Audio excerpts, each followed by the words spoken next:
so it's time Big sad track getting a preach of everybody. That we really have a nice family with my mind. Nowadays they use words as a weapon, sticks and stones that break bones if you let them. I don't think you could deal with a love, I'm gonna miss my bro, but I'll see you in heaven. Hello and welcome to the second episode of Listen Here.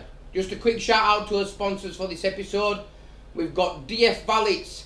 So anything valeting needed, from a simple car wash to a full valet to a buff, he's your man. And our second sponsor, L&K Industrial Concrete Flooring, for all your concrete needs. Anything from a little shed pad to industrial concrete floors in factories, they are your people to go see. And a big hello to as guest today. So this is MC Rayner. Big up Barney, my boy. Big Thank up. you. Yes, Nath as well, man. Thank you, man. Big up for everybody who set this up, man. Thank you very much. Yeah? Yeah. You good, yeah? Yeah, I'm Good. always good. Right, so I guess we'll start from the beginning. So, do you want to start by telling us your actual name? Liam Rayner, Liam Rayner. Yeah. All right, and you were born Bradford, St. Luke's.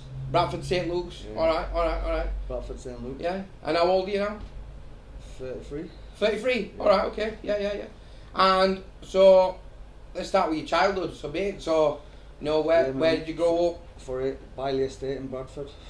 First for a good few years. My mum was single parent, dad wasn't about. But then obviously my stepdad was classing my dad now. It's called Stephen, and obviously my little sister Lily. She's my world, my princess, and then 3 cousins as well. So got terrorised when I was younger.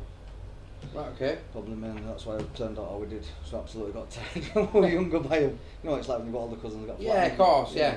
And were you all in like the same household? Yeah, like, 2 doors apart from me. 2 doors apart. Everything okay. back in the day different then. Like now, back in the day were different. There were no locking doors back in the day. There were no locking doors when it was Bailey Estate. You could walk around anywhere you could go in that full area. Yeah, you could go walk in someone's house, make a sandwich in fridge, or you'd get some pop or anything from anywhere. But now it's changed.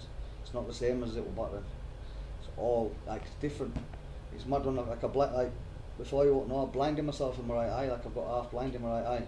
Yeah, I did it from an illicit gun pellet. Yeah. Did it from an illicit gun pellet. We were playing pool in my mate's garage. Ended up messing. They had a bag of these pellets on side saying, "Oh, we'll have them." No.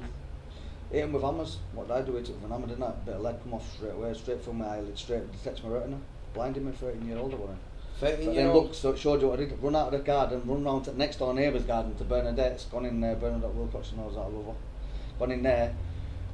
No happened straight away. First I thought, I can't see but I could see perfect. I thought, what have I done to my eye? And that way, man. But every house on the street without them, we took him to hospital, got it, and then blinded himself. Yeah. Yeah. And is that something that's not obviously like, has it got better over time, or is that you No, I set can wear contact lenses, but I don't. It's just I'm used to it now. I've been used to it for this Yeah. long. It's just easy now. Right, okay, so that were a 13-year-old, and like, did anything like, so you're growing up on Bailey, obviously, it's an estate, it's 100%. one of them places, I think it's one of them where if you're not from an estate, then you don't know, do you? You don't know what it's like living in a estate. No, you can't beat living in a estate. Tight-knit Air and community. hounds. Yeah. You can't beat playing air and hounds when you're a kid. Air and hounds as a kid with loads of us.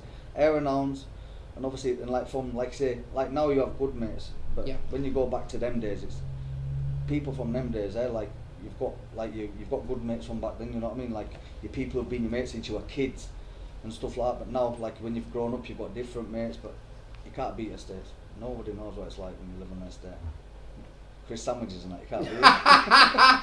Love a cheese and a Chris sandwich, mate. You know what I mean? You can't beat Chris sandwich, you got to. I was talking to Nate the other day, and we were on about childhood stuff, and I told him about do you remember paste sandwiches? I still eat paste sandwiches now. Do you My mum's life, I still eat beef paste sandwiches now. Yeah, Potted princes beef. and stuff. Prince's beef, it comes in a blue tin and that. You can leave it in cupboard for about 7 months. See, Mum's life, I'll go for me and I'll show you a video. It's in my mum's fridge on my mum's life. listen, I'm sure people will see that on TikTok. That's what we should do. Can't beat paste We should do that. I'm sending you, I promise you, we leave here. I'm going back to my mum. I'm taking my letter to get my licence back, and I swear to God, I'm sending you a picture that's in my fridge. Nah, that's class, that's class. So, you live in, so you've got a pretty tight-knit family. Like, you live in just doors away from each other and stuff. So obviously, them being a bit older and that, like same with me, I've got 2 older brothers, so always fighting and stuff like that. And it used to be, we're making you harder, how it's That's what you said, yeah, give you dead legs and it's like, we're making you harder. So it's like, you know, did they play a massive influence in you growing up and how you used to like knock about streets of Bailey and stuff? Do you know what I mean? Truthfully, they've made me. It's like I say now, they've made me out to be how I am. You know what I mean? Like they were the big cousin back then, but I'm like the big cousin now. You know what I mean? I'm the big cousin before. My we have good tight family. I've got my auntie Carmen and my uncle Dave, and I've got Kale, Georgine and their babies. I've got Dan, Vicky and his babies, and now Matt and that we've got. But the fact and my nan, God bless her. But look, it's our family's knit, man. My mum, Steve, my stepdad, and my little sister. It's all a good, fine family. But that's what the full estate were like, man, back in there. But now it's just select things. My cousin Daniel. Danny Gummersel, DJ Danny Gummersel, who the original person who like, if everyone knows DJ anybody, like he's one of the original, like Joe Q and all these lot, Racky and all these lot, but he looks like me. So now he looks like me, but he's older than me, he's 30 odd, but everyone, when no one were in jail, they were all saying, oh, coming on, Rayner, when did you get out of jail? And I was like, I'm not Rayner, mate, I'm not Rayner, I'm his cousin. But so everyone goes, like, everyone is still at this state now, and when I'll drive past my pals from out of town, but he's always walking lurches because he does grey day windows, so he's walking, and we're like, fuck me, Rayner, he looks like you. I said, it's my cousin, you know, I said, it's your cousin when he reads, you know what I mean? I know what you mean. He lives at the bottom of my mum's street, so he lives at the bottom of my mum's street, so he's like, I see him all the time, he's good, he's Rad's like me, I'm Rad's as a bush, and that's because of him. He pulled up over there, and she with me, and she said, and they were on about, and he's just Rad's, and she understands why I'm so Rad's now, because he's Rad's, and one of them you don't put on loudspeaker if your phone's here? Definitely not. Yeah. No matter what you are, 100% not. Definitely not. Just so, you've said a couple of times you've got your stepdad, Dave, is it? Stephen. Yeah. So, growing up, so I'm guessing, like you said earlier on, you grew up with a single mum. Yeah. So, how was that for you? Like, growing up on Bailey and being around your cousins and stuff like that, and obviously, you know... It was good, man. It's good. Going up with a single mum wasn't bad, it's what everyone were like. It were like an in thing round there. So like, no matter what, where we were from, there were loads of single mums and single, like, they didn't make no difference, and obviously that's why uncles and that come into a situation like my Uncle Dave. You know what I mean? He's like, my Uncle Dave is like our dad and that. He's not their dad, but he's their stepdad. You know what I mean? My cousin's stepdad, so he shows, but he was like a role model in my life, and then my stepdad come along. So really, the single mum were perfect. Just me and her. And we're perfect, you know, it's like perfect. It's perfect, you and your mum, there's no one else. Then he come to life, and at first you're rebelling and that, blah blah blah, and this and that, and you don't like it. But then when you look at it now, when you get older, he's the best thing that's ever happened to my mum, you know what I mean? What age were you when? I was, when that happened, 11-year-old. Yeah, so 11-year-old. So you've had 11 for 11 years on my own, then he come into my life. Yeah. Then I thought, who's this, blah, you know what I mean? But then he used to try his utmost. No, just to try and get my attention, and then now he understands, you know what I mean? And now, then it comes to like a few years ago, before I went to jail, obviously, to get married to my mum, and he asked me if I could marry her or not. That's nice though. That's a nice touch, that, because obviously, you know, coming into somebody's family who's got an 11-year-old boy, and you know, it's like... And that's what you're saying, and that's when you say, like, when I've met him and my mum together, I had my little sister then, and obviously she's my world, and it's always been, she's my little princess, you know what I mean? No matter what, she's my absolute princess. I love him with all my heart, I love him with all my heart, but she's my princess, you know what I mean? It's mad. You give me something good in it, and that's what it is. No, it's good, and I'm guessing you've got a good relationship with him now then, yeah? Always, man. It's always good to have a good relationship like that, isn't it? Of course it is. Always. So, 13-year-old, you do that with your eye. Yeah. Does that then change? Does that change you as a person? Nah, but truthfully, you know, God's honest truth, I'm not even joking. You know, before I did that to mine, I know what I wanted to be. I wanted to be when I got older. I wanted to be in the army, I'm not even chatting shit. Mum's life wanted to be in the army. When you got blind, when you're blind in one eye, it takes no, you can't do it, you can't pass finger, you don't. Yeah. For medical purposes, medical reasons. And that's what I wanted to do, but it didn't really stop changing anything in my life. I won't never, anything what's happened in my life, I'd never take out back. 100% stand by every single thing. And won't do it if we didn't think it, no matter what. I'm a big believer in my own situation. Anything in my life what I do it because I want to do it. I don't do it because anybody else pushes me to do it. I'm a big person myself. I'm not really one to follow trends. I'm not a sheep really, I'm a shepherd, you know what I mean? I like to do my own thing. Anything in my life I do it for myself. So it didn't really change all in my situation, but it stopped me from doing something I wanted to do, you know what I mean? Yeah. That makes sense. Yeah, and a 13-year-old, just as you're starting to like become a man and stuff, and obviously you've got, you know, like testosterone going through, you know what I mean? You're at that age, and like for that to do that to your dream, let's say at that age, you know, it's a bit of a big thing to be taken away. As well as losing some of your sight, you've also lost what you want to be. Do you know what I mean? So I guess that's going to be hard to take at any age. But at 13-year-old, when you just, you know, you're feeling on top of the world and you feel like you're getting to know everything, and you know what I mean? It's a bit of a big. It did a situation, yeah, where, you know, when you understand this, when it happened to me, yeah, I had to go to opticians and get a lens to put in it because they don't want an artificial lens. But I'd been a little baby. I was in hospital only 13. I was in there for 2 weeks. I didn't want to be in there no more. So I said, I don't want you to do another operation. I want to go home. All right, we can go to opticians and get a lens. I said, no problem, man. We'll do that. Swear on my mum's life, asking me. I'm not even telling a lie. Puts the lens in this shop. Swear to God. So now when I've been used to it with no lens in for about a couple of months.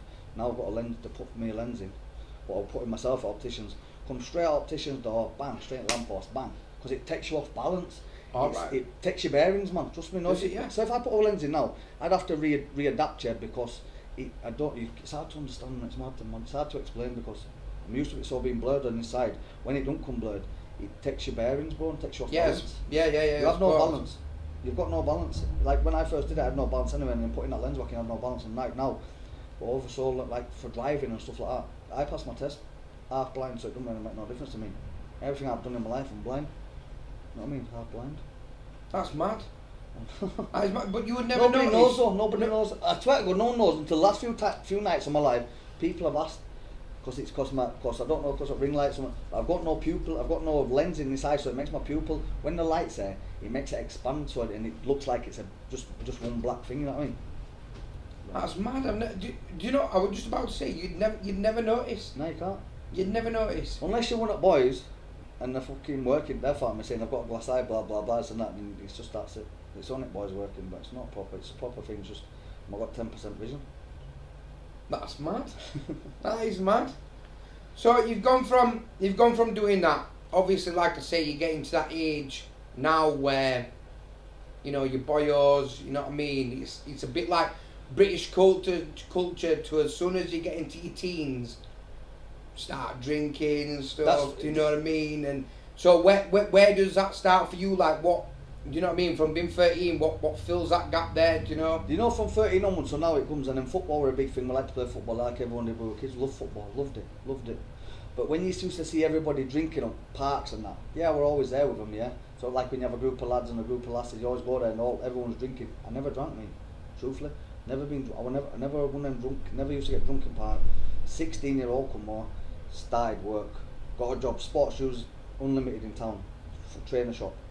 Got a job there. When you start earning your own money, then we started going out on Fridays, fucking everything off. Then it was Fridays, and then that's how it started. And then you go out on a weekend drinking with lads, and you're only young, 16, but you'd be out drinking. But that's when everything else turned out. When you're just drinking on weekends, and then you turn into you go over to the other side, innit? You go over to the other side, so you won't get up for work. They used to fuck work off, and then how do you earn money? And then that the situation changed, didn't it? From going working and that to what? Life of crime. To a life of crime, but not no life of crime in a situation.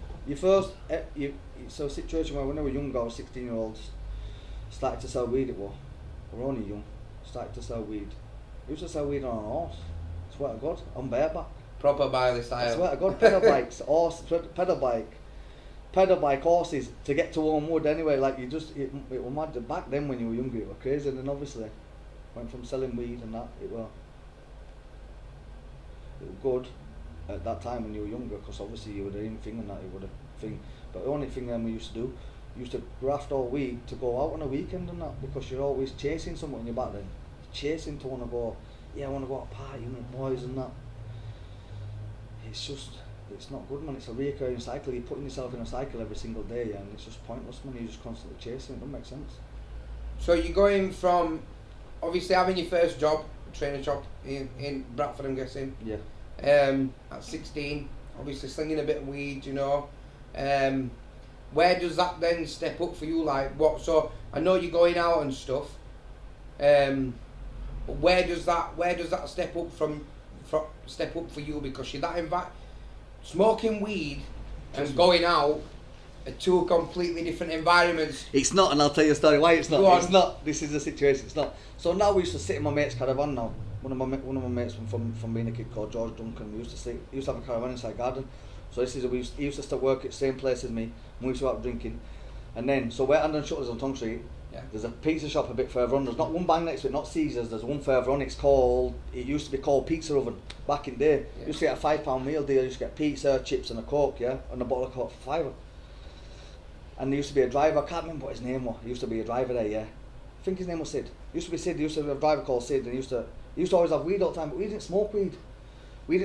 But this is how I started smoking weed. So this is how you mix in both situations. So now. Goes a night out, we're messing about, fucking there's loads. We used to go out with groupers all the time, so I walked on the pizza shop. Sid has a joint there, so I said I'll buy a joint off him for a £5. Bought a joint off him for a £5 while I'm blind though. I'm not even joking, from walking from Pizza Oven, if anyone knows where it is, to where Caesar's is now. I sparked the joint, I'm having a few joints.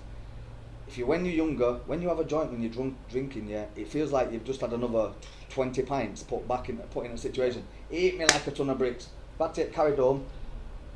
Next day, then when we were in caravan, we used to say, right, should we buy some dope? We used to get dope and that, so we're in caravan on the weekend. So instead of going out, so weekend, we'd sit in caravan, smoking dope, listening to MC Vapor.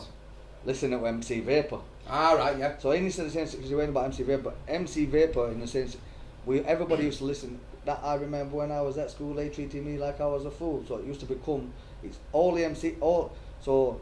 From then it used to start by MCing, like from going out drinking, then start smoking weed, so then mixing the both situation. We used to do it on a Friday. It used to be, right, Fridays come boys, finish work, what we're doing, get some weed, then boom, we'll go to pub, and this and that, and we'd drink, and we'd go, and you smoke it, and then we'd go fishing on a weekend, and we'd get a dope and fishing, come back with chowder burns all over you, and that one saying you don't smoke bud, don't worry, I don't smoke bud, you got chowder burns all over you. So that's how it was for me. So it was as a young kid, man, I enjoyed it. It was good, man. Yeah? Yeah. So you start going out with your mates and stuff, obviously you start selling weed and stuff. So does then that, you say you mix the two, does that then progress into doing more? Because like you touched on earlier that obviously you're going out, you're sleeping in, you're missing work, so you're not earning money. So then do you then start trying to earn money while you're out? That's what you have to do. This is what it comes to, and it always comes to when you say, right, say if there's 10 of us sat here, right, yeah, we'll buy some weed, 10 of us, so 10 of us, bearing in mind I finish work, it's a weekend, 10 of us, yeah, we'll buy some weed, so we'll end up buying more weed, and then it'll end up becoming, yeah, we'll sell weed in circles, and then it'll end up becoming, sell weed to a small group of friends, how you sold it, and then it just goes from there, doesn't it, from you having a little small circle, to just everybody buying weed there, and you being the person who used to get the weed, because I used to get the weed off my mate, and then we'd all get the money, and I'd go get the weed off my mate, and it become a small group of circle. Then we'd do that, and then it just goes. And that's why it just doesn't stop. Everything's just a progression, isn't it? Yeah, it just goes, doesn't it? There's no slowing it down, and when you're involved in it, you don't see the slow. You don't want to slow down. You just go and you're just happy with the pace it's going at, and you don't see anything around you. You're blinded to every single thing out of it. But when you're out of it and you see it from an outside view, then you think, fuck me, man, that's just not. No, it's not the right to be. No, it's not right to be like. The best way to be. But do you think you have to live and go do that experience to learn yourself? Of course you do. It's the only way in life. That's the truth. 100% the true fact in life, and this is a God's honest truth, is you only learn from your mistakes. You ask anybody in this person. No one's ever perfect in a situation where people aren't perfect. Where all these people have done well in their whole life, you don't think they've just woke up in the morning and done well, have they? They've gone through loss after loss after loss, and they've stayed grinding, yeah? They've stayed grinding and persistent to doing something they want to do. And it's the same thing, that's like, you don't see outside, you just think that you're untouchable. Tunnel vision. Yeah, tunnel vision, untouchable, and you just gone. My mum used to say to me, she would say, you're going to go to jail, you. That's what she said. You're going to go to jail. You're going to go to jail, blah, blah. But in it, you don't, shut up, man. You don't know about me. You don't know about me. Yeah. When you do things I'm smart. Yeah, but trust me, you're not smart, man. No one's ever smart in that, but because you're so tied up in it, yeah, you don't see it. And that's, if you don't do, really. And you don't. until you're out of it and you understand. Until you're out of it now, and you look back at your life and you think, fucking hell, you think, wow, why should I listen now? I should have seen that, or I should have seen this. It's just, I think so. You learn from your mistakes. That's why everything is all a process of learning from your mistakes. And that's the only way to learn in life, isn't it? Really, no one ever does everything perfect ever, does it? Man, you've got to go through war, haven't you, to do it. And when you're at that age where you're just going out and stuff like that, obviously, you see it as a good thing that it's moving so fast, and you are potentially moving up that ladder, let's call it. You're moving up the food chain. Do you know what I mean? But then, as you progress up the food chain, I'm guessing you start moving on to different stuff, and weeds just a bit of a starter or a back burner, you know. Like, so is that what happened? Exactly, that's what happened. So now now does that, and because I was that good at doing that, I was good at doing that back then. And when you're good at doing that, people notice and think, oh, why did you start doing this? You'd be better at doing this. If you do what you're doing there and turn it into this, then. So if you think about it as a person, think, all right, no worries. I sit back and I think, all right, probably is better at doing that. Easier, less headache, less work, and more money. So. And that's how it just expands, it just grows, and that's how it just can keep going and keep going. If nothing ever went wrong in your life, you would be keep going, and you'd be as rich as anybody in this world. Do you know what I mean? You would, because you'd have it's just, if you'd have had that much good luck where it just come, and it all progresses onto everything, and it all goes on. And that's what it is, but you don't, because stuff happens, people go to jail, and it just everything. It's never. You don't ever get goodness with it, it's always badness. There's no good living with it, it's always bad karma. I was just going to say, so do you think it's a bit of a karma thing, you know? Yeah, bad karma, man. Trust me. Bad karma, mate. You get bad karma. Anything you're doing bad in life, you're getting bad karma for it, like, really. Well, yeah, because obviously, as you move up the ladder, obviously the drugs get harder.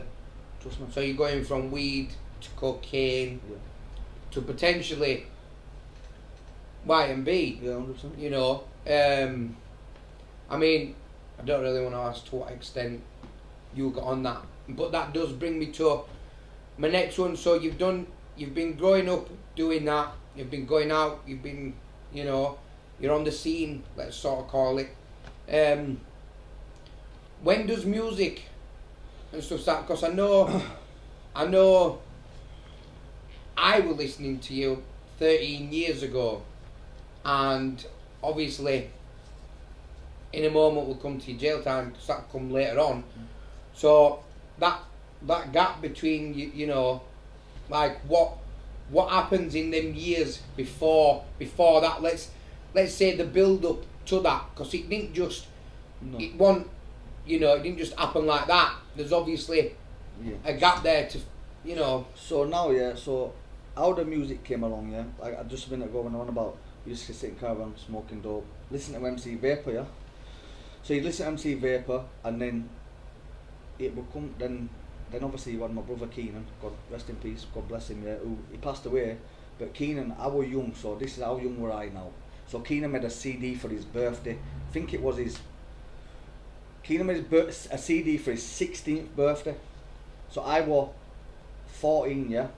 So 14, I am 14. So this is how the music originated from. So now, I was 14. He made a song. When you used to make a song CD back in the day, you used to go straight to our dance. He's got decks set up in his bedroom. He used to have big speakers. You could hear it from the other side of the estate, and he'd tonk it. That's what you do. And the same. And I can remember being sat on bed. I was sat on the bed. Keenan's making a CD for his birthday. His birthday, I think it was 16th birthday at the Lacey pub. And I was sat on the bed listening, and then you listen to MC, and it was Bushka, number one, who's on the mic with the Bollywood Red one, MC with the KWE, the Enter 8N, Roger the mic, he's back again. So it was that from back in the, as many times as he did it in the future, he's done it, the first time when he did that, we're in Ardon's bedroom, and he did it on a CD for his birthday, and then it started from, then we started, then you'd go on, you'd listen to MCs, then you start making MCs, and then as mate passed away, Anthony Pearson, God bless him as well, he passed away. We made the CD for him. Me and his first coming situation, we made a CD for him. Me and him first made that CD in our Don's bedroom on the street. There were about 10 lads sat outside, cars parked there, people sat outside while we're in there recording it, and that's how it started for me, music. But I've never it started then for me, not as in like it didn't start, no, because started to be good. Like when you were saying, people listen to CDs in cars. I was getting locked up. Yeah, I got out of jail last time on my last sentence. Yeah, I got out of jail. I've been out of jail a week. I get locked up because I'm forensically linked to a burglary. I'm forensically linked to a burglary, so I'm thinking, I don't burglar, am I getting locked up? But boys had been to see me in a Jeep. Forensically linked me. So forensically linked to me, I was forensically linked with a fingerprint on the outside wing, and I'm forensically linked to a CD inside the thing, inside the deck. So I'm forensically linked to 2 points. So when in an interview I'm saying 1 minute forensically linked to burglary, then I clicked on the thing, I said, am I forensically linked because my CD's in CD thing? Because, and they've gone out, come back out. I was forensically linked because people used to listen to our CDs and do grafting. We're getting locked up for burglars and that. I was getting locked up for burglary, I don't mean burgle, man. I've only ever burgled once and that was in my life. And he stuck me on a burglary, the bastards. Give me a adrenaline rush to last me a lifetime. Mum's life, thought after that, never again in my life am I do ever burglary. Fuck that. I dropped TV about 3 times asking, I swear to God, I was sliding across the floor, getting an adrenaline rush to last me a lifetime, I swear to God. I thought, mate, I can go around doing whatever, yeah, and not even be bothered one bit, but when it comes to doing that, boy, I got adrenaline rush to last my lifetime. I can remember I run about my garden, I run about my garden, said to me, I'm saying, give me your foot, there's a wheelbarrow there, I've slipped, I've landed full on it wheelbarrow, he's took it off me, I've climbed over the fences, give me it back, I've took a running over car park with it, I've tripped over, sending it skidding on its back across the thing. Well, madness when you're a kid, we're only young, babies then, and then, that's fucking, we just did that right for me. And that's how I started, man, music, obviously I've seen videos on YouTube and stuff, and obviously we are talking pre-jail here. And like I used to watch your videos, listen to your music on YouTube, but back then it was just like MC Rayner Volume 2, do you know what I mean? That kind of thing. There were no actual videos or anything like that going on. But I've got to ask, so one thing that sticks out for me is in one of your songs at the beginning, you got All Time Frankie in the HMP. So I want to know, who is Frankie? Frankie's my boy. Well, listen, in 2 songs, both times we say big up Frankie in HMP, but there's 2 Frankies in my thing. There's Frankie Lupton, and obviously there's Frankie Coleman. They're both my best pals, yeah, and they're both in the situation. But everybody always says that same situation about it being who's Frankie. No one ever knew about these people. They didn't. So like when you say, yeah, shout Ben Flanagan. Some of my mates, yeah, like when you say big like Ben Flanagan, like back in the day, they were just as much as us, like getting noticed as much like there Ben Flanagan over there, because we said names on CD, but it was like it's mad back then when you were kids. It's don't understand now. Back then we used to sell a CD to this and that. We used to sell a CD like a YouTube. I've never ever have a YouTube account. I still haven't got one now. I need to make one from now till Friday because I need to put a new song on release on Friday. Yeah. So I don't have a YouTube one. I don't have a YouTube account. I don't know social media much. I'm just learning. I've never put one of them videos on there ever. I've never put a song on YouTube. I've never done anything. So all them songs that I've made the songs obviously. People's have put them on, but I have like anybody can say one of my MCs, yeah, I'll take you through every one of them, yeah, about every single one, because everything's true, what I say, what I've done, what like before back in the day, anything, I can't write an MC and not tell the truth. Everything I say is the truth. But like friends and like my friends who like also everybody asks a question, oh like what about this and like the new one, okay now here's a reminder, got 12 do 6 with a minor, take down China with a bin liner. So everyone says, take down China with a bin liner, what does that mean? I said, but you wouldn't understand if you have ever been to a place where there's some tomato plants in there, yeah, and you've come out and you've gone there with nothing, and you've got nothing to carry out the situation. You've just gone down a whim, think, oh, we'll just check it, see if it's ready. Yeah. And you go in there and it's ready, and you've got no best thing, and all you see is little man's bed in corner, and he's got a duvet cover, or we normally go with duvet covers, or there's no in there, but there's definitely bin liners in there. So you're taking down China with a bin liner because it's Chinese people's tomato plants, and you're taking them with bin liners. So that's the situation. Everyone asks me. Like anyone would go through and say, what do you mean by this? What do you mean by this? I said, this is what I mean by it. No, I didn't think it was that. I said, now I'll tell you. You used to go any bit of my songs, I'll tell you anything about it all. Yeah. Trust me. So it's basically a life story in song. Yeah, it's my life story. Everything I say, God, not from way back when it were shit, because I was shit MC back in there. 100% try it. Yeah. That's what I'm saying. Just had 100% voice. My voice was sick back in there, and it just carried me through. My voice, and when I performed live, I was sick. But then when you go to jail, like last time I went to jail, 2011, you're writing bars. Me and this were on the same wing. Writing bars in there, and then that's when you start to write bars and bars and bars. And when it comes to mute, when you're in jail, you can in jail because you've got a clear mind. You don't care about there's not going on outside. You can just write bars. This time when I went to jail, I've written 60 some MCs. When I come this out in my big one, and it's mad. Bars and bars you can write, but sometimes you go through writer's block and you can't write. But all my songs are stories. But I can talk anyone through any bit of it, man. So speaking of jail, so let's go to your first sentence. Like what were your first sentence for? My first sentence I thought I'm gonna get a suspended sentence. Got caught with 42 gram. Got caught with 42 gram of class A. And they raided my house on Dick Lane, come took my door off. Best thing about it, this is how thick I was, a young kid. I was only young, what were 19, 20, probably 20 when it happened. 20-year-old. I literally watched the fat busy man run all the way down my drive with the thing. So I'm getting changed, I'm wet through me, I've been on a motorbike, I've got changed. But as I could see through my dining room door, you could see through the front window. So as I'm getting changed, I see these two right vans go past. In my mind, thought, fucking hell, someone's getting raided. But you had to go down and come up the path to come up my gate. So as it's gone down, come up the path, boom. Next thing you know, they pulled outside my house. I've just froze. I've watched a big fat busy man come running down my drive. He's hit my door with a thing, bounced off. So I had plenty of time to grab it. I could have flushed it, I could have done anything, but I didn't. I froze and my man landed on his back. Then another one picked it up, started hitting it. Come in, locked me up. Then my probation said, try going for personal use, even. It's what you do every time back in the day.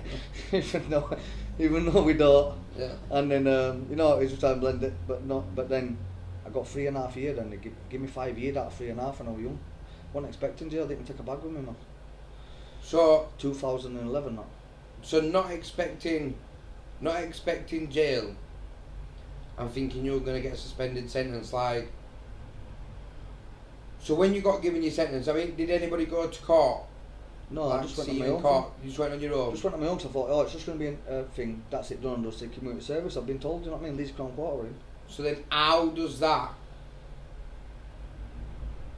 you feel when the judge turns round and gives cause, I mean, I've never been in a situation like that, but, going thinking you're going to get a suspended sentence to then getting a 5 year, 3.5?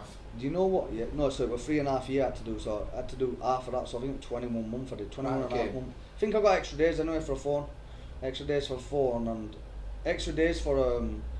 some steroids what I got caught with, man, in jail. Turned out that they were fat strippers. So I got stitched right up with it. But how do you feel stood there in but that no, dock? what is it? That's what, do you know what, when you get jail, it's not really so much about you, because we can, if you're a man, you can do anything what happens, no matter what happens in your life, you can stand it, don't make a difference. But it's for your family, man. More the hardest thing was ringing my mum telling her I'd been in jail.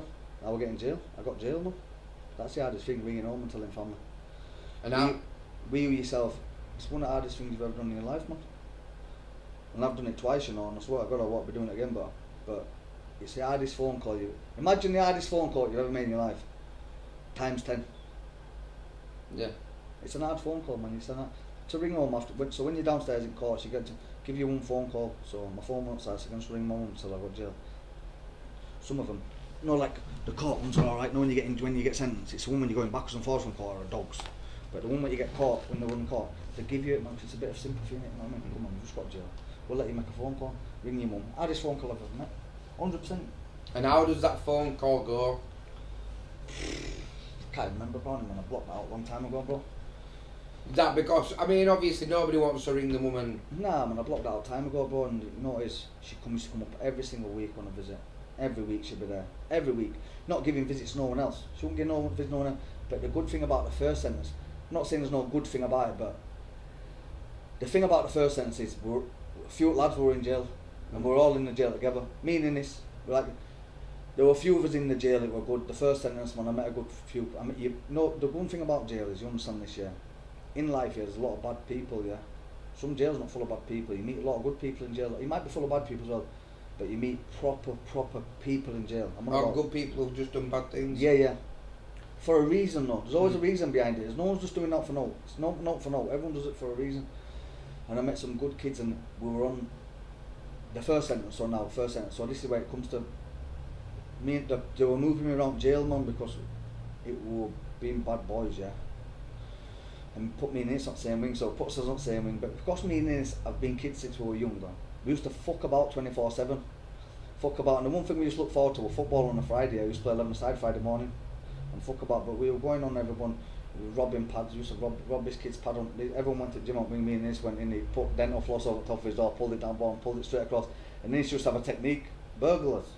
Technique. Burgled this pad, we robbed him, he was the biggest kid up wing, we robbed this pad, took everything. I think I took 56 tubs of marble, we took about 20 ounces of burn, or something stupid or something that. Everyone knows about marbles and that in jail, but trust me, they were £2 a piece, mate. When you're packing on them, you're packing them for bear them. So now, robs this pad, they kicked us off the wing, so me and this couldn't get together, they split us up. So then I've gone on another wing. I've only bet, so now Screw said, he was saying, you don't like it on the side of the door. He goes, like, pick any wing, I'll put you on there. Keep your head down. I said, no reason. Put me on A wing. Didn't even know, bypassed everybody being this, so same wing and same again. So playing football on yard, fighting constant. So we used to fight with each other constantly, meaning not proper fighting, but we used to toy fight 24/7, whether it's going through surgery or going to shower. We're fighting, we're having shower fights, shampoo fights in shower. So you get out of shower, you get dry, squirt your shower gel again, you have to get back in, mate. So we used to, that's what. Yeah. And he broke his foot one of the days, and this kid kicked floor, fuming, he kicked floor, thought he broke his foot, had to carry him to welfare, we're fuming, yeah, boiling about it. But jail, and then that's when he come to, he must have showed me about his writing bar. He liked bars and that, writing bars in jail. We were doing MCs in pads and then writing bars. Then I would just have flat out, because before I went to jail in the first time back in the day, my MCs were a bit. It were like I wasn't as good as when I went to jail. Then people seen an improvement and good, and then gone to jail this time and seen an improvement again. It's just that's what jail. It just gives you a clear mind, so you've got time to think, man. And it's good to think about what's going on in your life, to write down on a piece of paper, you know what I mean? I don't need to write about what no one else has done, which many MCs do. I'm not taking notes away from anyone, because they're some of the best and the best in the best game what to do, but they're all just doing it about other people. But that's where I got my situation from there, man. So my first sentence changed my writing ability, man. So that I mean, that's some good to take from it. So it's taking a positive out, of course it is, yeah, of course it is, yeah. So then you get out of jail for the first time, obviously. You come home, you know, like, how do you settle back into like everyday living then after that? It's normal, man, like it's just normal, like it's just like I've been never gone. No matter how long I went away for, yeah, when I've come back out, it's like I've never been gone, man, because I'm a very strong person, man. A lot of things happen to you in life, you know what I mean? And I'm a very, very strong person, and I don't let no break me, because you've got like personas to keep up and that, and you know, like I'm a very proud person, me. Yeah. Very, very proud person when it comes to anything. I like to be proud. I'm a very proud person, and for something to break you, you need something to break you to change your life, innit? And obviously I'm just here. I'm a very strong person, me, and I get on with it like it's just not like I've never been gone, man. Swear to God. So what is your mind frame after you get out of prison for the first time?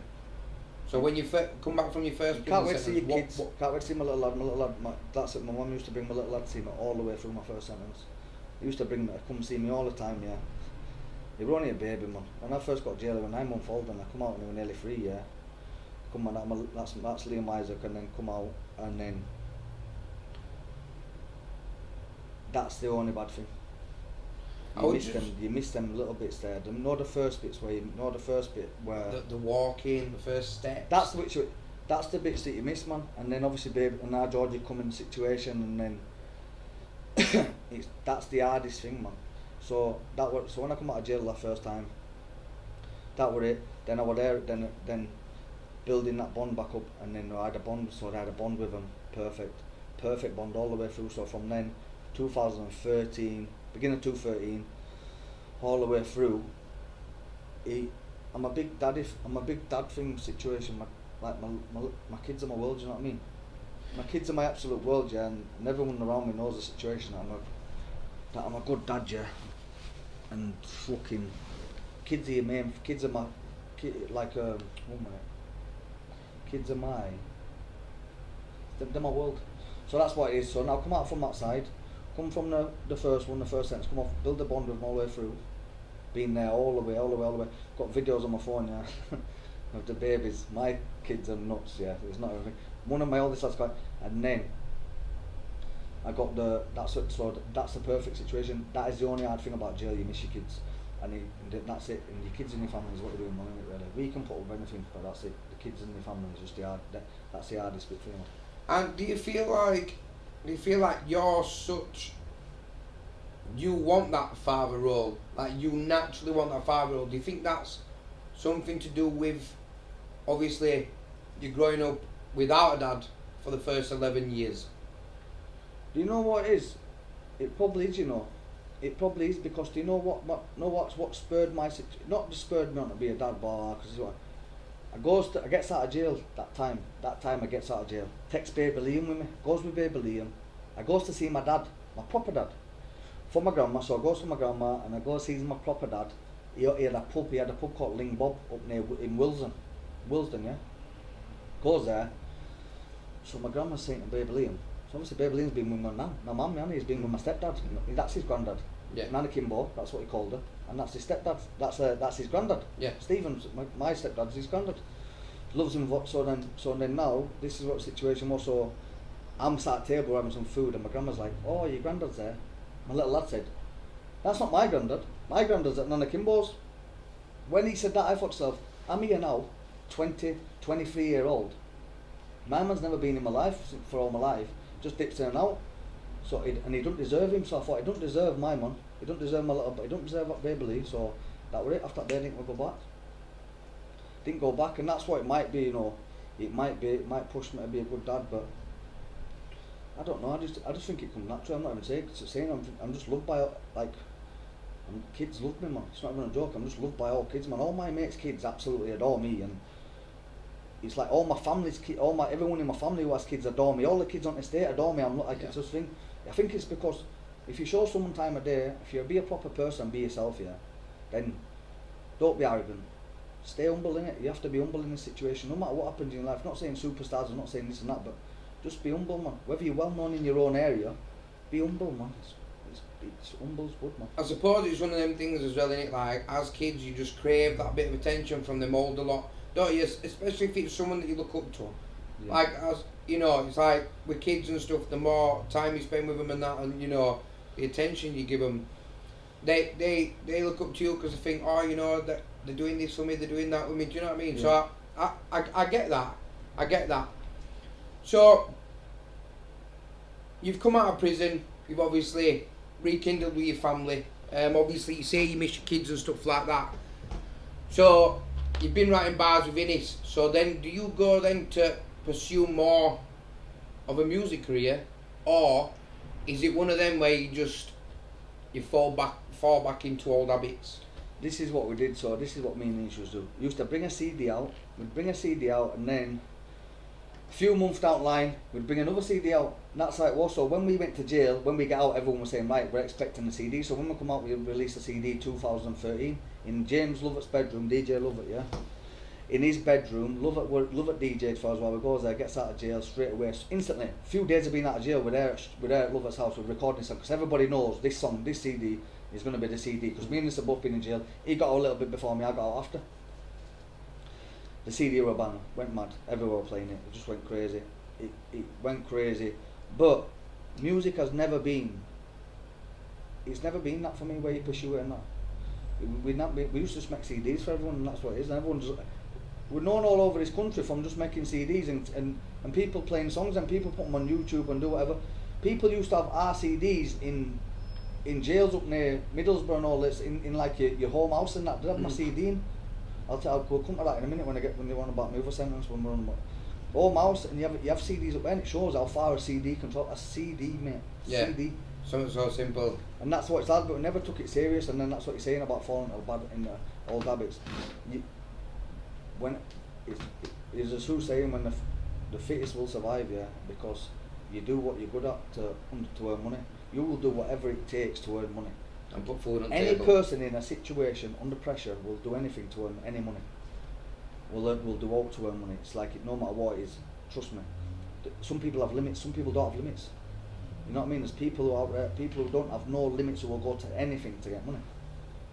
And is it one of them situations where obviously you've got that circle around you before you go to prison, and they're there when you get out of prison, like, oh, he's home, you know, they're the people who are giving you money when you get out of jail. Here, go, there's some money, you need some money for clothes, blah, blah. They're the people who are giving you money for your girl. So then when it comes, come see me come see me after your thingy. Yeah.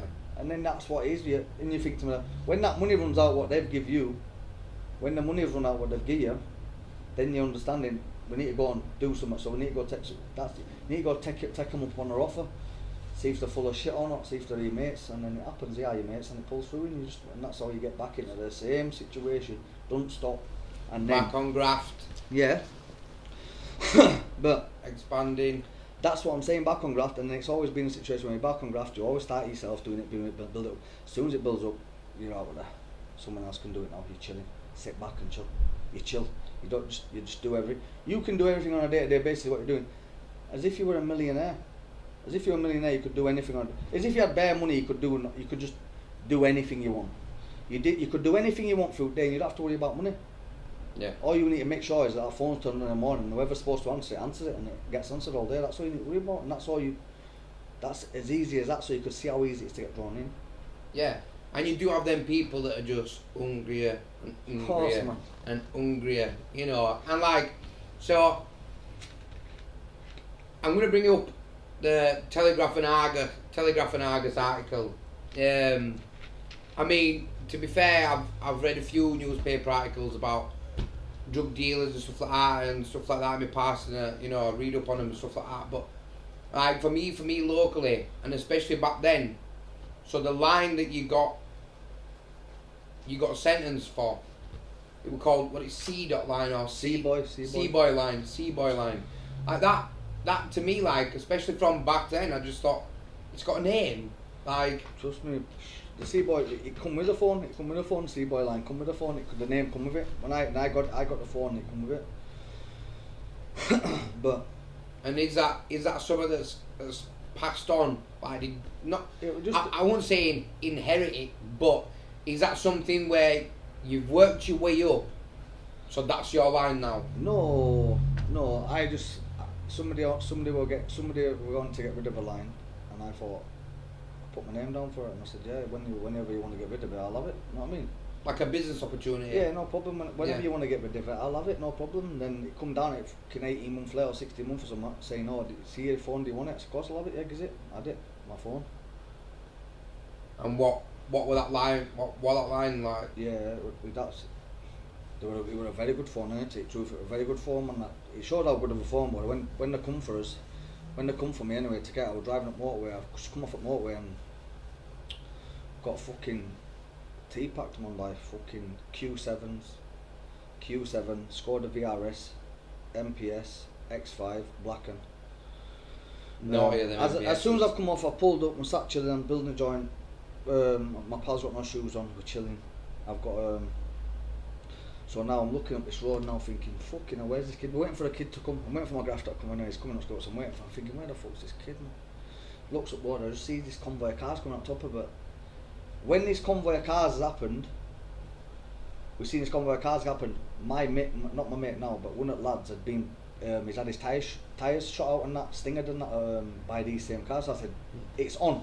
As soon as I've seen them, there's a miles away up this road, I'm watching them roundabout, say it's on. It's instantly on, it's on. Now you're on about to say it's on. Wham, I wax it in reverse. As I wax it, but I didn't see, when they're coming that road, one of them's broke off. The Q7 must have broke off. Or X5, one of them broke off.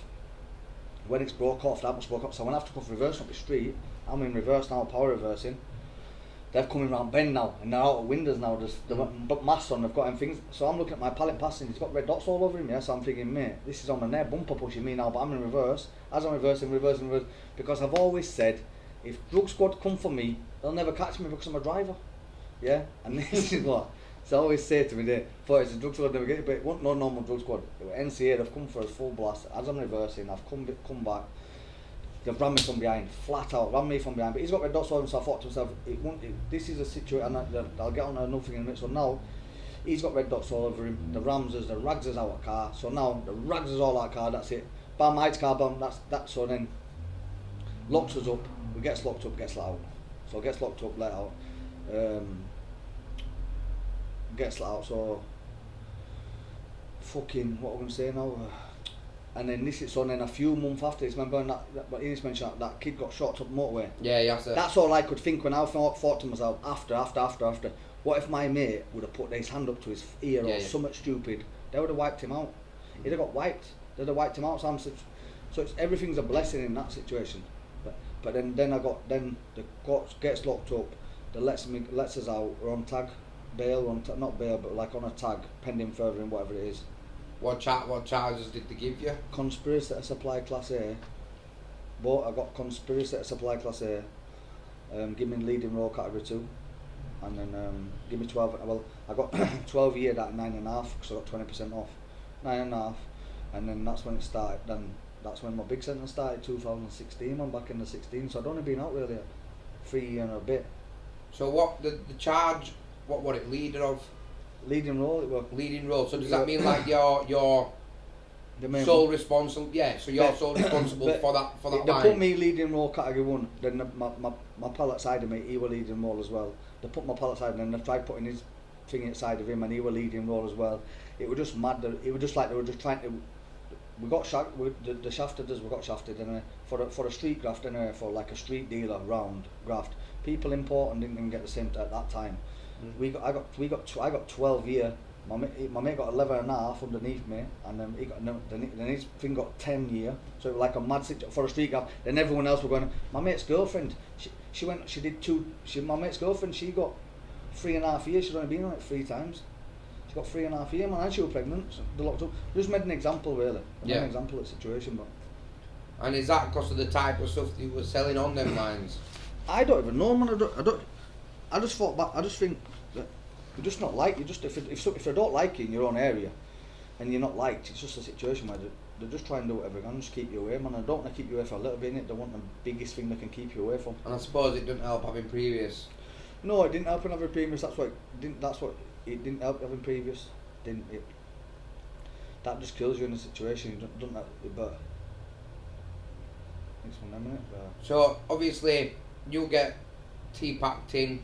I'm guessing houses got raided. Yeah. Stuff like that. Your possessions taken. Everything like that. They took they just took cars and money, whatever. They took money, they took cars, and they just took, and that's what happens. Raid, but they never raid. So the raid houses, they're not the raid houses where you're at. They don't raid. Like my mum's didn't get raided. Yeah. My mum's, she didn't get, through my full conspiracy, she never got raided because she works in the NHS. She's pretty high up. She's like she works and she's very good, and she puts complaints and that. So banging her out of bed at stupid o'clock in the morning looking for me when I wanted and that. And she puts complaint. She took it through working day and they never come, so never raided her house. You know what I mean? So in a good sense, that were a good thing because I didn't go ripping my mum out of bed and ripping the house to shreds. But it's just that's what happens when it's conspiracy, isn't it? When they go in it with a fine comb, that's why they let us go. Look at everything. Let us go. And just built the case on us and then come back for me just before Christmas, man. So this happened in about May. That happened in May. And they come for me, man, November. 16th, I think it was 16th of November, man, day before my little lad's birthday. And on the visit, the next day, won't come to me on a visit, won't come to me. Playing toy, he won't come. Saying I'm not. Saying no, I want you to come home. Didn't understand, and I went home house, this is what I'm saying. They reminded me, we're in cells, me and my pal, my best mate F, we were in the cells opposite each other. This is what happens when we get remanded. We're opposite each other. He's trying to lie to custody man, saying he's older than he is, so we both got the same jail. So obviously we're both opposite each other, because we always used to say we've got claustrophobic, claustrophobic, can't put me in a cell, put me in a glass cell. Because when you got a prison station, glass cells are bang opposite each other, so I'd say the same thing and he'd say the same thing, so we'd always get locked up and say, right, that's it, claustrophobic, so we'd opposite each other and we're saying to each other, look, this is what's happening. Fucking, we're saying they're sending me home house, saying they're sending him Marshgate or something, so he's like, fuck that, he's like, nah, because they're locked out, Marshgate's locked out over 21s, home house is locked out, or something, and I can't go to home, I can't go with him Marshgate, so it sends me to home house miles away. Bearing in mind, before I went to home house, I did my first events up there, didn't I, Middlesbrough, by expenses, I did my first events up, so I like a celebrity up there, me, but I didn't click on, I was thinking, oh man, what the fuck, my day before my little lad's birthday, heads fell fully off, couldn't believe it, goes up there, and that's when, sends me to home house anyway, sends him in, so when I'm up there, I lands up, I'm on wing, the fucking normal wing, so as my little lad won't, the first things, my little lad won't come thinking, so that were hard thing, day before his birthday as well, just before Christmas, killed me. And then lands on the induction wing, dead, full of bagheads, man, rotten. Puts me from there, puts me onto a proper wing, goes on there, as I'm on proper wing, like loving and padded up with a kid, with an old man who's coming for importation of cigs. Can't remember what his name was, but Robbing Queen it was called. It's called Robbing Queen or something. When you import cigs or something, it's doing something to the Queen. Yeah. So my man gets 4 years. So I gets with him, gets 4 years.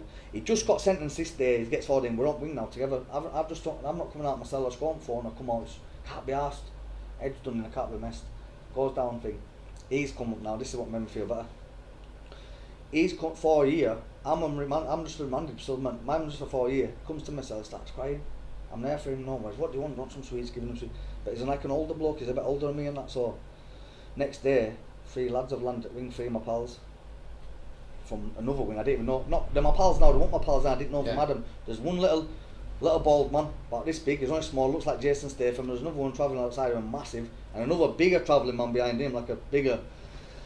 Which one's Rayner? So I said, me. He's like, pack your bags. You're moving. This is what inmates are saying to me and my pals. One of my pals now, very good friends of mine. Pack your bags. You're moving. I said, I'm not going nowhere without him. Thought my man's just been sentenced. Never been in jail for his life. Thought. At least come with me, something, man. Can't, know what I mean? He needs to come with me a bit. Know what I mean? He didn't ever go out with me. He just gone for and same as me think so. I said he's coming. 1 minute come back. Go over into the office. Come on. Yeah, no, he's telling me to pack his bag stuff. You're moving as well. Moved him straight on wing. And then when I land on the wing, they've all got my CDs on there, listening to my music. It was like fucking celebrity, fucking thing. Like a big fucking big madness, man. Like a Keenan, my mate, rang. Keenan, God bless him. He rang Billy Brown. So I ring Keenan and said, fucking hell, man, it's rough in here. So he must have rang Billy Brown. Billy Brown's rang my mate. And then they got chatting to each other. And I were in jail with him and that. And like, oh yeah, good kid, man, look after him and that. You know what I mean? So I'm saying, no, I pushed this. Anything you want after that phone call, bang, what do you want? Clothes, because up there you could have shorts and t-shirt. When you first land, you got no. Shorts and t-shirt, that's it. Clothes, brand new tracksuits, bags of food. Lads were carrying munch up to my pouch, big bags full of munch and anything. Phones, a lot, they were good. But and that's when it like started up there. That's when, and then my little lad, Liam Isaac, he couldn't come there. Georgia boy didn't really know, so he wasn't really. But our Georgia wanted 3 when it happened. He was just more for me anyway. You know what I mean? He was like he didn't understand the situation, but my kids did not understand it all the way through from 2016 till 2016 till 2019, so for 3 years my little boys thought that I was never coming home ever again. All you say to me, I had to build it up, as if it were hard.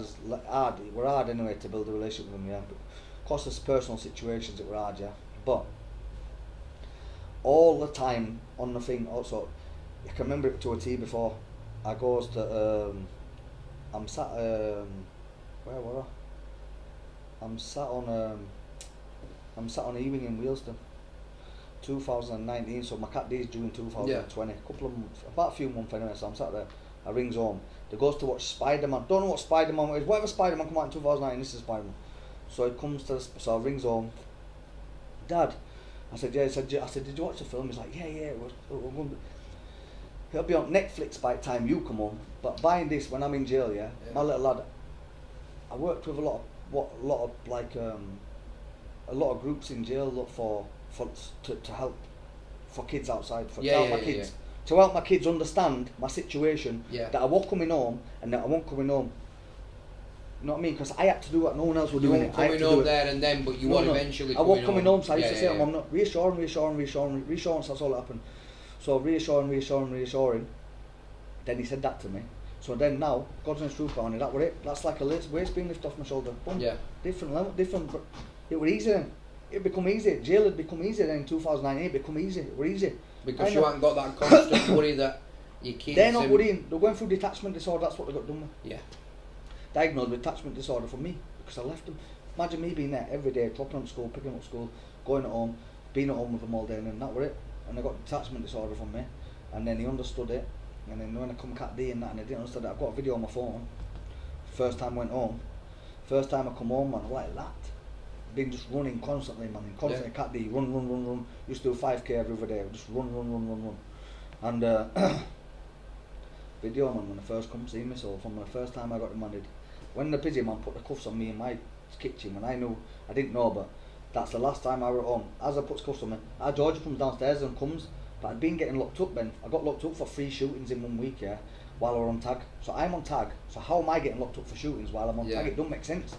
I'm stood in the interview room table and saying, I've got beef in, I'm on tag 8 while 8, and I've got beef with no one. Stood on a chair, putting my phone on the table, and he's saying to me, oh, you can take them off. I'm saying, how can you take these off? What are you on about? So when I'm on the thing, I'd been locked up a few times before that, or in the same week and that. So it was like no new, so they come to me like, oh, Dad, you getting locked up again? I said, yeah, don't worry, but I'll be home at night time, yeah? Yeah. Because these were like fucking 5 in the morning. So I gives him a kiss, and I said, go on then, because he just, I don't know, man, fuck knows, because he was sleeping all the time, yeah. And I told him, yeah, bam, give him a kiss. That Rick never come on, man, from that day then. Me and my sentence, everyone says, oh, Ray, how come you just got out? You haven't changed. I said, but no, because you know why? Because I'm a strong person, yeah. I've never let no break me like that. Went through a lot in jail. Granda passed away, Keenan passed away, and I still got out the same person because my kids and my work. When I come out to jail and my kids come to me on that first home visit I had at my mum's, they need to see the big strong dad, man, the strong person, you know what I mean? I can't come in a frail old man, come out like that. I come out rough as fuck, like just rough as a dog, like what, where you see people go in jail and it ruins them and that's that. Never would I ever let anything ruin me like that. It won't, because I'm too proud of a person, and I've got, it's one of them where I never show weakness to anyone like that, like it's, my kids are my world, man, and they just need to see a big tough dad. I make up something, my little boy, both of my kids, I George the main man of his school, it's like, he's my number 1 fan.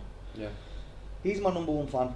And now Liam Isaac's now one of my number 1 fan because he goes to a school down. He goes to a school in a school anyway. He goes to a school here, a grammar school, and he's obviously when I used to go pick him up and that, and everyone just take pictures of me outside and be like, oh yeah. He didn't like school at first, Liam. Didn't like his school, hated it. But then since all his thing and that, it's like coming out and saying, Dad, girls in year 8 calling me cute. So, but our George is just that from word go. George is just me younger. Our George is like, yo. He's straight, yo, Dad, come on, my dad, and he's he's unbelievable, man. The kid's a boy, he's got long hair and that. Trust me, Georgie, I love him with all my heart. I love him with all my heart. He's unbelievable, yeah, they're unreal. And that's what, like, he's my number 1 fan, and like the schools and that, like how they become. You have to put, no matter how rough your life is going, yeah, you always have to put a front on when your kids are there. Yeah. Because you're there. If you're showing a weakness and you're showing that you're a frail person, showing that you're fucking, that's what you're going to give off. My little lads, I give them a confidence to my little lads. They're perfect in their own different individual way. They believe Liam Isaac, my oldest one, he's quiet as a mouse. Computer, you want to go on computer with him, Roblox or whatever you want to do, mate. It'll smoke you. You get smoked instantly. Yeah. It's unbelievable. Like, yeah, he has PC and he's a gamer. Yeah. But George is just straight. George is just me as a kid. George is me now as an adult in a kid. He's an absolute boy, man. Trust me. Rides bikes. He's my little guy, man, and he's just like just. You cannot ever let anything, like, I wouldn't let jail break me, bro. Even though I went through the roughest in jail, I couldn't, without even telling no half it. You don't even know half it, but people around me know the situation is rough, and you come on. Well, speaking of a rough time in jail, I mean, I know there was under the court case that happened into your sentence that you were serving already, but while we're talking about jail time, I know you've touched on it a couple of times, but obviously, you know, the first time you went to jail, you feel like you've lost out on a lot, and then obviously, you know, you come out and I'm not going back, you know, and you try and steer your life in a bit of a different direction, but you fall into old habits and stuff and whatnot. You end up back in jail again. Do you know what I mean? Like that takes its toll, not only just on you, but obviously your family as well. So your mum and stuff. Do you know what I mean? And your kids and stuff. So it's not going to be easy. But for me personally, like, I lost quite a few loved ones, close ones, like in a short space of time, and hearing that you've lost, like you said, your granddad, Keenan, stuff like that, you know what I mean, people like that, like, that must hit you harder in jail because you're not. I mean, that's what I think, but I want to know when that happens, what goes through your mind? Do you know what is, yeah? Do you know what God's truth? In jail, whether you get a death, yeah, no matter what death, it all happens the same way. So if something happens on the outside while you're in jail, the chapel man will come see you. So both of the times it happened to me, the chapel man comes see you. The first time, when my granddad passed away, this is how it happened. Everyone from home were hiding it from me. My granddad had a stroke, everyone were hiding it from me. This is how it bucked down, yeah? Everybody's hiding it from me, yeah? So I goes on a visit, mum and my sister. My mum, so now, my sister, so when I'm walking to the desk where I'm about to sit on the buffet and the table in front of me, my sister's there, my mum's at the canteen getting food, getting biscuits, chocolate, crisps, sandwiches. So as I'm walking up to her, Lily, as soon as I sit down, she starts crying. Instantly, bam, goes to straight 10 me. What's up? Tell me now. I want to know what's happening. Tell me. Yeah. Granddad's poorly. He's had a stroke. Why have no one told me fucking days ago? So mum comes down and says, why are you fucking talking blah blah blah? It's to protect me, man. She's my protector, isn't she? She is my protector. She protects me. I protect her now, but she my protector in case that situation. So she says to me, your granddad's poorly, blah blah blah. You need to ring home. So rings home. Yo, that's Reg, come, blah blah blah, yeah, love, blah blah. That's it, keeps it sweet. Short and sweet, my granddad, we're not thinking. Yeah. Short and sweet. There's no with him. He's a big tough man. He's a big old man. He's one of them would never say love you, would never say this, never say that. He wouldn't give you no affection, no. It's just granddad. Yo, hey, big dad. No, he used to granddad. Big TC, everybody knows him, and everyone knows him. God bless him. I love him all now, yeah. So now, so I'm on D1 downstairs. I used to come and when new prisoners come in at jail, I used to have a clipboard, so I used to go downstairs on a D1 induction room, and he used to, what's your name, blah blah blah. So I used to get a chance to see boys not when they first come in. Boys, yeah, Eowyn, come on, go Eowyn, bam. Write it down. And I'm stood there. I think I'm on phone. Yeah, I'm on phone. Can't know I'm on a mobile phone. I sees him coming, but I used to work for him. I was a chapel orderly, so I work for the chapel. So now I don't even know I'm on phone now. So I'm on phone to someone, comes to me, so I knows I'm off the phone, but Roger's here, put phone on. So I go on Roger. Roger's here, chapel man. You need to ring home. Something's happened. I said, I'll ring him now. He's like, no, come with me, we'll ring it in office, away from everyone. Yeah. So, no, you need to ring home. So I rings home anyway now. So my mum says, you need to ring Grandad. He wants to speak to you. This is 8 o'clock at night. Yeah. My granddad's been waiting for me to ring him for 2 days. Been waiting for me to ring him for 2 days now. This is 8 o'clock at night. So now he's been waiting for me to ring for 2 days. So now it comes to it, it goes up now, it rings him. I said, yo, go on. Granddad's like, I said, what's happening, Mosh? I said, don't you be doing nothing stupid while I'm in here. That's what I says to him. Sausage. I said, don't be doing nothing stupid while I'm in here. Blah, blah, blah. Oh yeah, but whatever you say. Yeah. Can't remember what I said, but I said to him, I definitely said, don't you be doing nothing stupid while I'm in here. And he used to call me Al Capone. And he goes, don't worry. Don't you worry, Al Capone, blah, blah. And then I said to him, no, and I said, blah, blah. I finished that. I said, right, I love you. Anyway, I love you, son. So I thought, yeah, no worries. So then I thought to myself, I know now. Yeah. I know the situation. He's waiting for me to ring him. I know. Yeah. That's it. He's got his peace. That's his peace. His phone call is at his peace because he said, blah, blah, blah. And that Brown and my kid's life, bro, at 8 o'clock at night. And my mother's life, he passed away at 2 o'clock in the morning. Been waiting for me for 2 days to ring him. So that's the one that happened when then. That happened with my granddad. So, broke me in half. Won't let that go through because he's my granddad. Can't do it. Next to kin only. So, killed me. Absolute kill. Don't get me wrong. Killed me for a week, whatever, 2 weeks and that. But then you just block it out, man. And the good thing about being in jail when that happens, you're not around everybody out here wallowing and that. Yeah. You're not going and seeing people crying 24/7. I can choose to who I want to speak to. Yeah. This I get on it with Keenan. I can choose who I want to speak to, blah, blah, blah. I can choose, so then, and then that was the first one that happened, and then when Keenan happened, I'm in Cat D, just getting Cat D. Got Cat D, phone call, Keenan's passed away, bang, probation texts me out of Cat D, blah, blah, blah. Of course I've said I'm an escape risk, because my mate passed away. And then fucking, before it happened, then goes Cat D, texts me out saying I'm escape risk, blah, blah. So the chapel man's come see me, saying, ring home, blah, blah, blah. I thought it was Kevin who passed away. I thought, fuck me, man, kids are going to be wounded, man, fucking hell. Kevin's passed away, man, their uncle, you know what I mean, fucking sick as a cunt. I thought, shit, man, gonna ring home. make sure, give him my condolences, not maybe one. Fucking rings home, saying I'm sorry, blah blah, fucking crying out on the phone for what's happened. Keenan's passed away. I thought, But every night when I'm going in his cell, I'm ringing my mum. I'm saying, Mum, what's up? My mum's a nurse. She's saying to me, so she's checking on his situation, where he's at, checking. Well, he's all right. He's got a bit of an infection. Blah blah blah. He's all right. So I'm thinking he's perfect. Kevin won in a bad way. So I'm thinking, looked after. Oh, he's crushed him, man. Not worry about him. I don't need to worry about Keenan. It's good. It's good. That thing, so I rings him. I fucking thought, blah blah blah. I thought he said he was all right. Blah. So that's this one was the hardest one. That Keenan was the hardest one. My granddad's my world and he knows I love him for me out here. But how it happened, Keenan was the hardest one because I had to ring everyone. With my granddad, I ring my family. It's done. For my full sentence, I had a full select to work. I had a few select people that I used to ring up. I used to ring every single week, without fail. Your Beatties, your Gibbies, fucking Frankie. I'd ring them all, man. I'd ring everybody. We're quite tough person people, and I cried my eyes out on them for weeks. For months and months and months, I was still crying about Keenan, yeah. Every single time. I speaks to him, I get some phone, but I get on the phone, I'm on the phone to Gibby. This had got past round pub, I'm in the pub.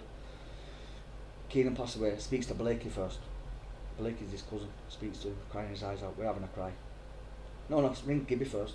We're crying, me and Gibby, crying, bang. Rings Blakey, he passes it front to Blakey, I'm crying Blakey. Pass it front to Frank outside, crying with Frank, we're crying, it's a big situation, crying. And like now, and then, no, it's real, it's not become real. And it's still not real now, I still not dealt with it now. Ask anyone about me, ask anyone, I swear, anyone. I didn't go to his grave for 2 years. 2 years I didn't go to his grave for, and then it's like that's what, so I have a make sure breaking God's honest truth it's made me, man. See, I was smiling then because not like no disrespect or all that. No. I lost my best mate who I grew up with like 12 years ago this year, and he got killed in it. He was waiting on hard shoulder on the motorway, broke down, and lorry ploughed him back at van, killed him instantly. But the way you just said then that it doesn't seem real, it's not real, like, you know what I mean? And obviously we know ourselves.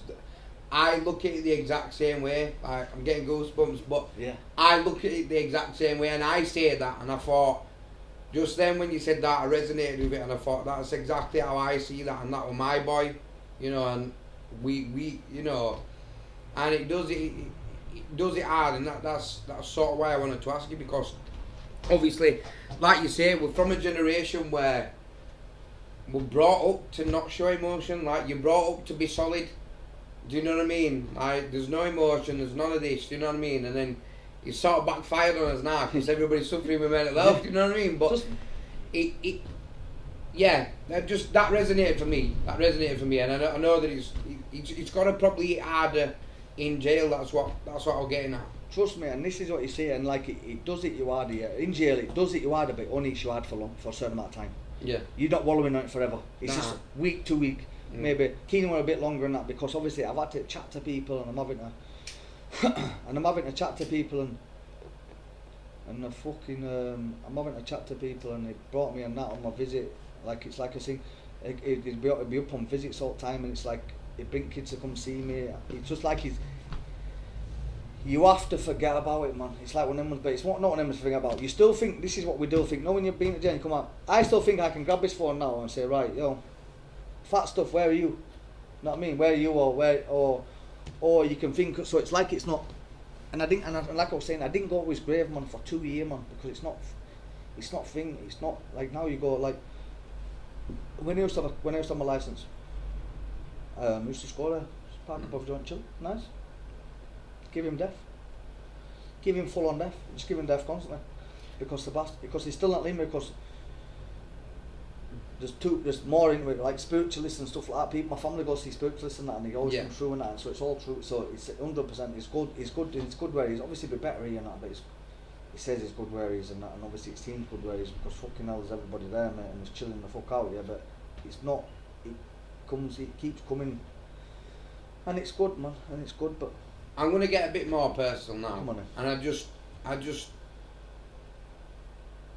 I know, like, you were close to me, you say, you know, that you are responsible for your own actions, and, you know, you're not a sheep, you're a shepherd and stuff like that. But, in a way, and don't take this the wrong way, but in a way, do you feel bad for not being out when it happened? Yeah. Every day. Every day, man, trust me. Every day I do. And do you think that the situation with him, or, you know, like, I mean, I know it's one of them people can tell you, oh, you're in hospital, you were fine, you know what I mean, blah, blah. Yeah. But I'm only asking from past, you know, I've dealt with... The hospital killed him, it tells him the hospital killed him, man. He's already told us the hospital killed him. He told us, man. He's come through, every single person comes through on the spiritualist. He's told him the hospital killed him. The hospital killed him, removed him, didn't need to move him. Give him an infection, man. They didn't even need to move him, man. They killed him. So you think about it every day, but you know what it is? Like I said to him, on my life, I would never change anything in my life. Because my life has been unbelievable. I'm still having a good life now, I promise you now. Like, my life is unbelievable. It's my life. It's not no one else's, it's mine. I live my life how I want. I'm good. I'm happy. I'm good in my own life. I like it, and that's what I say. I never change.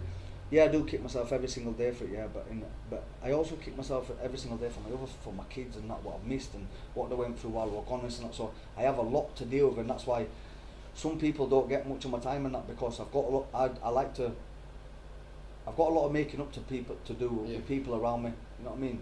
Without making up to anyone else, I've got bare making up to people around me. Yeah, and I do.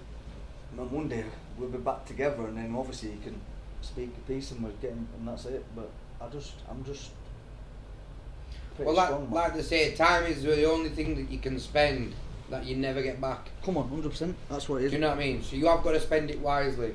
And don't get me wrong, you do kick yourself and that, but you should never live in regret, man. You just have to score with it, man. Because if you live in regret, it'll just blow your mind. If you live in regret, it'll burn your own head out, and you put yourself in a bad place. But so that's why you just keep going forward and just be positive all the way, man. It's good. So, when you're in jail for this second time, obviously you've lost your granddad, you've lost Keenan. Obviously you're looking at a bit of a lengthy jail sentence. What comes first? Does the new court case come first, or I have heard you speak about your Albanian friend that you spoke highly about? No, I were in a sentence jail then. So that's happened. My first one came, my class A one came, and then the firearm one come after. But the imitation firearm it come for tend to cause fear of violence. Give me 5 years on top of my. So I got 12 years originally. 20% off took me that 9.5. Then I got 5 years, took that at 3. What went consec. So a consecutive means it goes on top of your sentence. Yeah. So it took me really back to my original 12 what I got anyway. So without my so I got 12.5. So in a so like you've been on me about this about thing. But Bez is an Albanian called Bez. I met him in Lindholm. So when you're in the sentence jail, you go to Lindholm, we're on Spurs.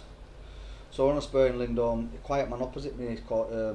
So when you come on Spur, you buy a single. So there's when you come on a Spur, there's a double on your right hand side. So it's a double pad. 2 people in there. Yeah. Then there's 7 single pads. So when you first come on a Spur, you have to go in a double with someone else. Yeah. Then when the space on the free one comes up, if it's your turn in line, you're going a single pad. Unless you come on a double, come on a Spur, anyone in them single pads want to sell their pad, so you can buy a pad 500 quid if someone sell it. Yeah. So I comes on with my mate. I'm on with one of my pals, so I'm not bothered. So we're in double having life. There's a thing come opposite it. It's my mate's turn to go in it. He sells it to this quiet man. Didn't know he was Albanian at the time. I don't even know what it was. Me, I didn't even know. He was in his pad quiet. He had everything, but he didn't have an hard drive DVD player. So he ended up buying an hard drive. Ended up getting him an hard drive DVD. Ended up buying it. Got him when he bought it, and then he was opposite. Never come out of pad, quiet as a mouse. This man, you can see, is a very reserved man. He only had it with one person in jail, so there were him and another person used to do laps around big yard and Lindholm big laps. So I used to do laps. Never have we know when you come on Spur, you say, boy, do you want some food? You used to all cook to him. He's like, no, I'm alright. He used to make his own food, just make this mad thing with fucking mackerel, chopped peppers up, onions and that all. Like, we used to make some bad stuff. Like, we got on the way, we used to eat some food. So now we're on with him, so he's in this pad now, so we ain't double easy thing, quiet man never could come out. When he got this hard drive thing, he never come out, but when I sorted him the hard drive thing, it's like, give me a green light. brought me in, so he'd be in there, and we'd have chats and that, and our door would be open, his door would be open, we'd be on there and we'd have a laugh with him, and after everyone would be, then everyone would go on the spur, we're all together then, we had the best spur man in that jail. There's even a video of me on YouTube when we're partying, I've got Valley over my face and that, and we're MCing and that, what a laugh. Like, weekends sometimes it was like Lingard's back in the day, so I got it unbelievable, yeah, it was sick. Yeah. So now I got chatting to this man. So this man is a very quiet man, he were reserved, he never ever, didn't have it with no one person I told you, and then obviously until he had it with us. So when I patterned him in the hard drive, he were give me a green light, so he used to call me in and that, and we used to chat, have a proper chats and that, and obviously I were in for class A, my mum were in for weed. Albanians expected, we're not rocket science, So now, chatting to him, so we get chatting, we're on about family, blah blah blah, he were on about me, and so just we're having a good chatting situation, and on about family, and then obviously so many weeks go by, whatever it goes by, then he showed me, he said, oh come here, I'll show you, so he showed me some pictures. This man, his family are in Albania, absolutely living the life to the max, yeah. Kids are in private schools, he's in whatever you have to pay, private schools, he's paid for. They wanted a poker off him, so much stupid, mad money, and they were like, fuck yous, I'm not paying yous, man. I'm not, and I said to him one day, you're not going to pay it? And I was like, no, because I thought, I'm not. This is like, so now he shows me all these pictures, he shows me pictures, and thing. Pictures are watches, houses, is different level to anything. You think people are rich over here, you're not rich, man. This is, my man's like London rich, he's London rich, so showing me unbelievable, they were like showing me, and obviously he's from Bud, so Bud were his thing, these were rich things, so comes to it, this is that, shows me all these pictures, then he comes to paying his poker and that. So I thought, when he won't pay his poker, I thought, my man's full of shit, he's full of shit, man, he's full of shit, not paying poker, until he told me, yeah, his excuse won't not pay his poker. So I said, so one day I said to him, why don't you pay your poker, man, get out in it, he'll be out in a few years, he'll be out. He's like, I think he got 8 years, 6 years, some more 8 years, and it was double sentence for him. Like his pocket would double his sentence anyway. So if he got 6, he was getting another 6 on top. Yeah. So I'm saying, why did you pay him? He's like, I wasn't there. So why? He's like, my family are over there, living life, my houses, kids in private school, money for it. They do not need nothing. They won't need nothing for the rest of their life. Yeah. Why am I going to want? Because they wanted something like millions off him or something. It's like, why am I going to pay them poker? I'll sit in here for extra 8 years. I know my family are good over there, getting looked after by everybody. Why don't I do it? And they would, and that's why I said, you haven't even heard it yet. It's not come yet. It's not come. You've only heard it because I've showed you the song. The song hasn't come yet, man. But you want links? I'll call an Albanian. I did time in jail for crazy, and his name's Bez, and his house like a stadium. 1 million. That's like change to him. Trust me, man. And that's why I say when you meet proper people in jail, some people might do bad things and stuff, but when you meet proper people, they are proper people, mate. Someone who don't associate with no one, don't have it with no one, don't need to talk to no one, don't need no new friends, don't need to be on scene. Don't come in the jail thinking I'm the big I am. Comes in humble, does 50 laps a night, quiet as a mouse, goes in, makes a bit of scran, gets on his bed, watches soaps, goes to sleep. It's just like an average Joe. Average Joe, but unbelievable. No showboating, no nothing. No, not one bit from him, man. Took me fucking weeks and weeks to get a picture out. Months and months and months. I think I was in there 12 months.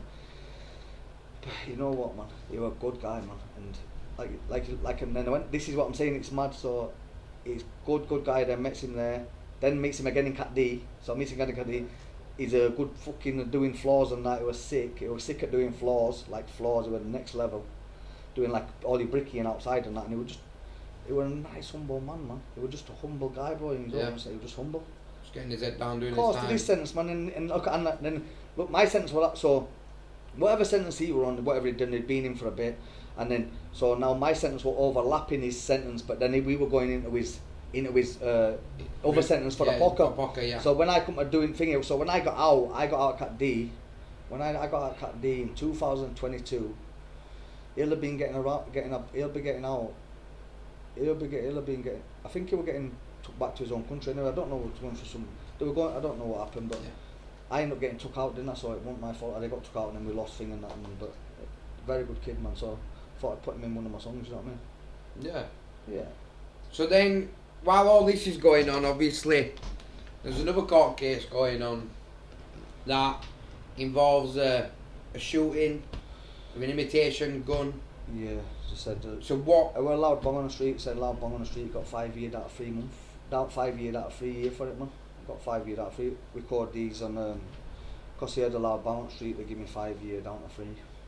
But what happens with that? Like, what was the whole thing like? So it's got somebody said somebody gone down, gone to a street.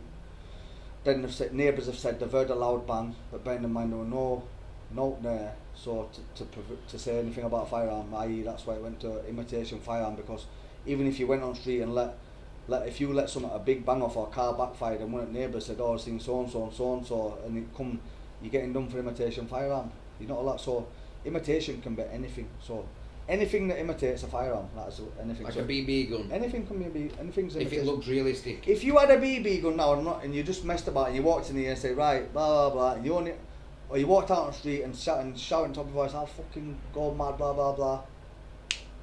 You're done with imitation firearm, even though it could be a water pistol, and you're still getting done with it, man, because it intent to cause fear of violence. So whether you're putting the fear in someone because of your actions, isn't it really? And how do you get told about this court case? Like, how does it get brought to you? So obviously you're doing jail already. You're doing jail already, so... You know how you've asked this question, yeah, and you don't even know about this, yeah? This is how you've asked this question, yeah, and you don't even know about the situation. Do you know how it fucking come across being a bastard? So now, me and Frank are on wing, we're chilling. Nah, loving life, chilling. Well, not loving life, but we don't wing chilling, blah, blah, blah. Frank's on a visit, there's a PID desk called Prisoner Information Desk, it used to be downstairs. So there's on a morning, they put visit lists out. So on thingy, he's got a visit legal. So what does he do? So we got on prison phone straight away, yo, ring solicitor, have you got a visit? No. If you haven't got a visit and it says legal, it's police. Yeah, they're coming to see If you work out and think so now, he has that one. Next day comes out, me and him have both got visits, me and him have both got legal visits. So now I'm sat there, we're in room upstairs waiting to go in. In fact, he's like saying, if it's busy, we're not going in. No, busy, blah, blah, not going in. But now, they puts it in the room, farthest one on the right, so you can't see who it is. You can't see who it is. So they sorts me out first. So I walks up, I'm walking up. So in normally at legal visitors, there's rooms in your right and left hand side all the way up, and it's like a little bit, it's like a carpet area in front of farm, but it's pretty far. It's about 5 times the size of this shop, so it's pretty far. Yeah. So they're in the end one. As I'm walking up, me looking to see wondering who it is, I just looked at it and I see it's too busy, I do as a U-turn, I'm walking back down, and he went, Mr. Rayner, whether you come or you don't come, I'm just letting you know you've been charged with conspiracy to possess a firearm and then to endanger life, yeah? And he went, I looked at Frank as soon as he said it, Frank looked at me and he went, tell Mr. Coleman as well, didn't come up visit, he's charged with it as well, so I come to back. So I said, so me and him are fuming now, boiling, so when we've come back to wing, there's no one on wing. We goes up on that freeze, that's where my pad was on that. So my pad, when you come up on freeze, come back on yourself, my pad with a second pad on, and then 3 pads on from that with a prison phone. So me and him walked up past my pads, said to my pad mate, fucking being charged with this, blah blah blah. Goes to that phone, me and him on phone. So me and him are like two like his asses have just been smacked out on phone thinking, fuck me man, fucking bastards man. Come and did us like that, they did it, and then that's it, then I got that, then we're going backwards and forwards from court every day. Nashes, get that sentence. Then once you get that sentence, that's it now, I'm a sentenced prisoner. Because once I got my first sentence, then 11 days after getting my 9.5, 12 year down, 9.5, that puts me as a sentenced prisoner, but 11 days later, the bastards have come done this. This is 11 days later, 11 days after being charged for that, they've come done this to us now. So now, 11 days later, does all that. So now I'm on remand for another year, so I'm in army still. After all that goes on, after I get done sentenced, we're good now, we're sentenced prisoners. Yeah. Now I can move on to these other jails. That's where I met Bez, I met some scouts, I had some money kids, I met proper good kids wherever you go, yeah. And that's when you become a sentenced prisoner after that. So they proper front bucket you then, haven't they? And tried to keep you in for as long as possible. But they could have done both of these charges at the same time. Yeah, so they didn't concurrent. Because when I first got remanded for conspiracy, when I got locked up for conspiracy, they said they interviewed me about this. So I already knew about the shooting. So I thought to myself, oh yeah, fucking blah blah blah, they already know. But when they didn't come finger, you just think, oh yeah, minor. Then they didn't, they broke it into 2 so they could give us maximum. Broke it into 2, give us maximum, because if they'd have got in danger life, then it'd have been like a 10 on top of my sentence, man, and I got like 22. Yeah. They've been doing like 9, no, they've been doing 19 and a half year. So really, in a sense, it is really, I did 12 and a half with a 5, so it takes it to 17 and a half. So 17 and a half down to 12 and a half. And have you got previous for firearms? Like, is that because they No, do no. seem to be coming for you no. quite a bit, don't they? For It wasn't that. It wasn't. In fact, because once you're known in your area for firearms and that, once you're known in area for firearms and everybody's known for firearms and everyone knew you, we all, the full circle's known for firearms. That's what they do, man. It's like now I've got firearms, man. Not even allowed fireworks on. I'm not allowed fireworks on any other day of the year buying bonfire night. Really? Yeah. What, just because they think you're going to be a Party danger to poppers. public, really? Not allowed party poppers. Really? Don't think I'm allowed party poppers. I've got my license because I'm not allowed party poppers. I'm not allowed anything that imitates firearm. I'm not allowed to. Can't even break a cracker on Christmas Day. I'm not even allowed to. You're not allowed fireworks on the days that you're not allowed because I could try put me on a serious crime prevention order. Yeah. In court, put me on a serious crime prevention order. It's like a thing what you call a gang ball. Everybody got put on a gang ball back in there, but I was in jail my first sentence, so I didn't get put on it. Yeah. Then it comes out, and these lot are all on gang balls because of one of the lads' dad got murdered, yeah, and blah blah blah, and this, and they all got put on gang balls. So this is when everybody's known for firearms and he gets put on gang balls. Well, when we were on this big one, on the big sentence, they tried to put SUPRA on my serious crime prevention order. Yeah, yeah. But the judge fought in our favour because we fought on the situation. The judge said, look, all you're doing is setting us fail. So imagine who's getting out on that. So you get out of jail now. You get us out of jail. We're not allowed in car more than one person. This is what he might have tried to say was. So this is what they're trying to say was. They're trying to say, right, you're not allowed in car with more than one person, so I'm not allowed to take both my kids to school. Yeah. I have to ring them up and tell them permission.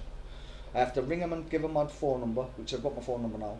I have to give them registrations of my car. I ain't got none of that. But I had all this were happening to me with this bad probation worker, yeah? Yeah. So this is what she's trying to put on me. I'm not allowed to car more than one person after, I'm not allowed to take my kids to school. Or I'm allowed to take my kids to school, but I'm not allowed. It was weird, man. It was just weird. They were just putting us on things where he's setting you up to fail. You're never going to get nowhere. You have to give it mobile phone in your car. If you're travelling in a vehicle, you have to ring them and give it registration. You're not allowed to more than £1,000 in cash. And there was just bare stuff. I've got it all written down, and I'll get mum get out and I'll send you all the details so you know you got it. And it was just pathetic shit, yeah. And we were going backwards and forwards about this with Judge and my barrister and this and that, and Frankie's barrister, and we're going this and that, and we end up getting it squashed because the judge said, look, you're setting them up to fail, because it was that stupid and silly. They were put to us, yeah, that you're setting them up to fail, where you are going to do that to us, set us up to fail, and we're not going to last 2 minutes outside. I've been out for over a year now, and it's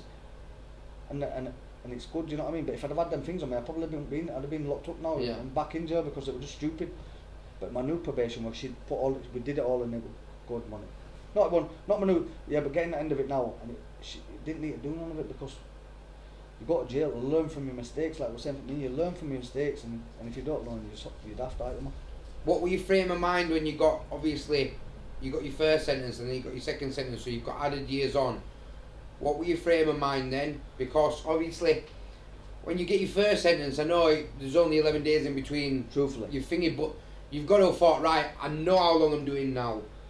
This is my get out day, and then they come and... Relief. No, but that's what I'm saying. When they come and give you that thing, and then you're back in that cycle again, then you're back in remand mode. If anybody knows it from thing, if you're in remand mode, your mind's still on the outside. You're not on the inside, man. Your mind's all over. Your mind's on the outside. So once it happens, once you get sentenced, whether could put 3 sentences on you, once it happens, that sentence is... Yeah. A week later, you get a slip under your door, bam, tells you, OMU, when's your dates, when you're getting out, when's your cat D, when's this, that's it. All you do then, you just work towards dates. Yeah, that's all you've always got something to look forward to. Visit, that's how you used to break your life down to visits in jail. So you break your life down to visits, and that's it, and then that's how you break your sentence down, and that's it. That's what makes it easiest in jail. You break it. You have something to look forward to. I know it's only a little thing as a visit, but if you're seeing your kids, but it's the biggest thing in the world. Do you know what I mean? Yeah. I mean, you might ring them and speak to them every day, but the visit's good, even though they're not good visits, because my little kids were lunatics flying up and down. The full army jail knew my little boys. The roof was beating kids up and going mad and this and that and running up and down. It wasn't good visits. They were chaotic, but I loved the chaos. I loved it. Yeah, because you get to live within them. And it got to a stage at the end of the sentence where I had to split them up. I had to bring George one, Liam Isaac one, George one, Liam Isaac one. It was just a bad situation, man. But then making the best out of a bad situation, not me making good by splitting. Yeah. And then I had good visits then, because they all know I'm coming home. Perfect. Then I'm going Cat D and I'm saying, look, this is what's happening in Cat D. When I were in Cat D, I used to walk to gate and they used to come to gate and we used to walk in and visit in there yourself and that. Different story. So then they seen it with their own eyes, and then I come home and didn't tell them, surprised them. Amy brought them to my mum's on there, they come running in, cuddling me, squeezing me. And how do you feel on that? Like your day release from your last sentence, and you haven't been in since, probably don't plan on going in again. Never again, man.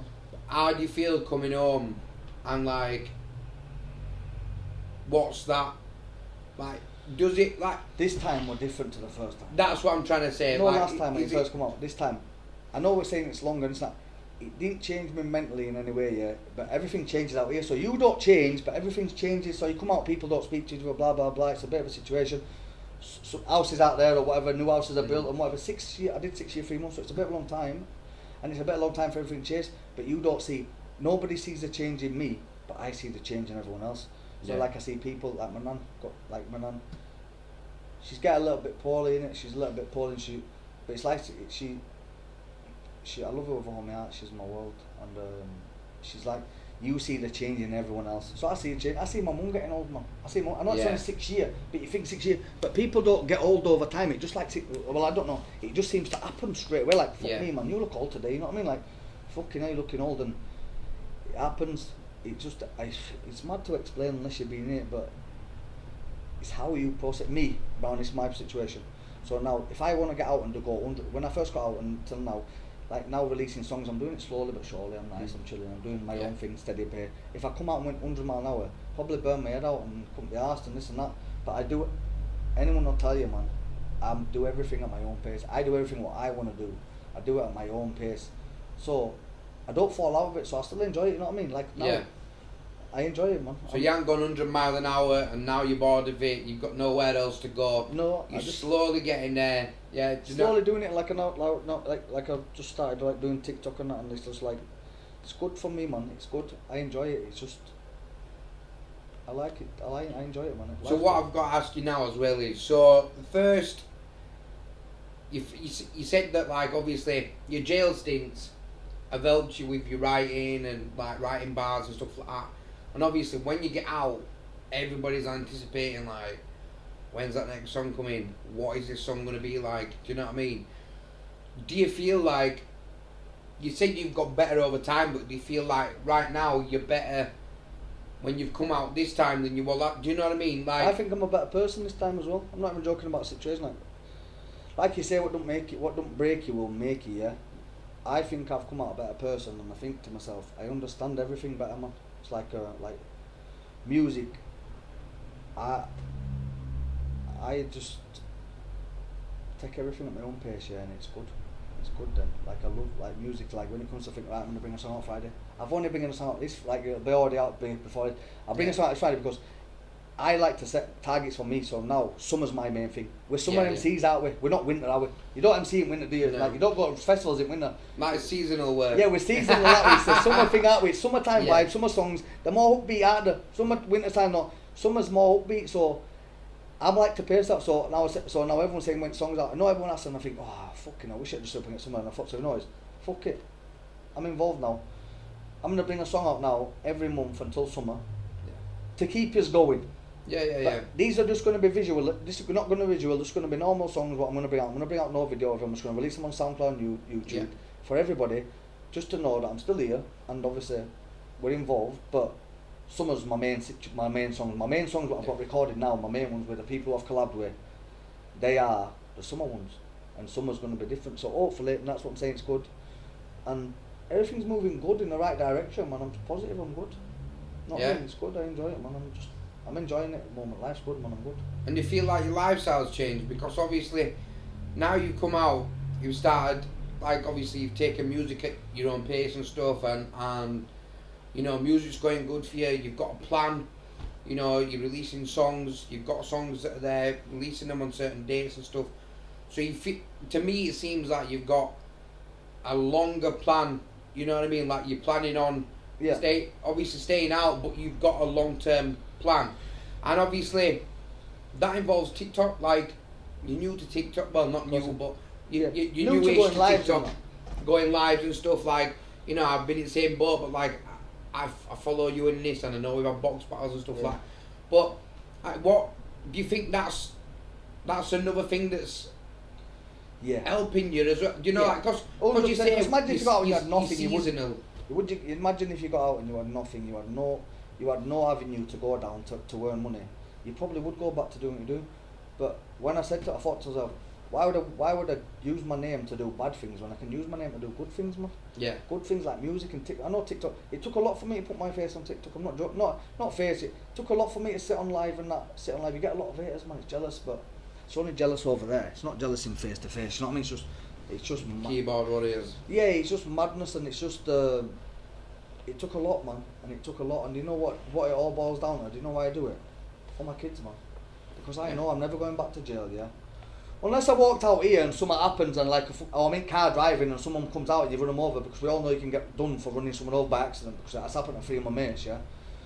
Because it's fucked, the system's fucked. But this is what I'm saying, like, unless that happens, yeah? Which I don't think it is, because I haven't got that kind of bad karma, yeah? I'm good, man. It's good. Coming out, so like, you've said you're a better person and stuff, and obviously you've learned from your mistakes. And, you know, it's showing, like, with what you're doing, like, you're not, you know, you ain't gone back to old habits, you're a bit of an entrepreneur, you're trying to do social, music, do you know what I mean, all that kind of thing. And you've said that you tell stories through your music, like, what kind of, I know your kids are your biggest fans, but, like, the stories that you tell, like, obviously they're going to listen to these stories and stuff, and do you think that the stories and what they've been through, like watching you go to prison and stuff, and like, do you think that you're doing well now to try and like outmask that, sort of speak, like the effect that it's had on them? That's what I'm trying to get at. No, because this situation when I said I won't ever change nothing in my life, and I'm not going to hide anything from my kids. When I was in jail, I was telling them I was locked up for speeding, yeah. Obviously my little lad gets older and he can read, innit? He's not stupid, he's very smart, Liam Myers, unbelievably smart.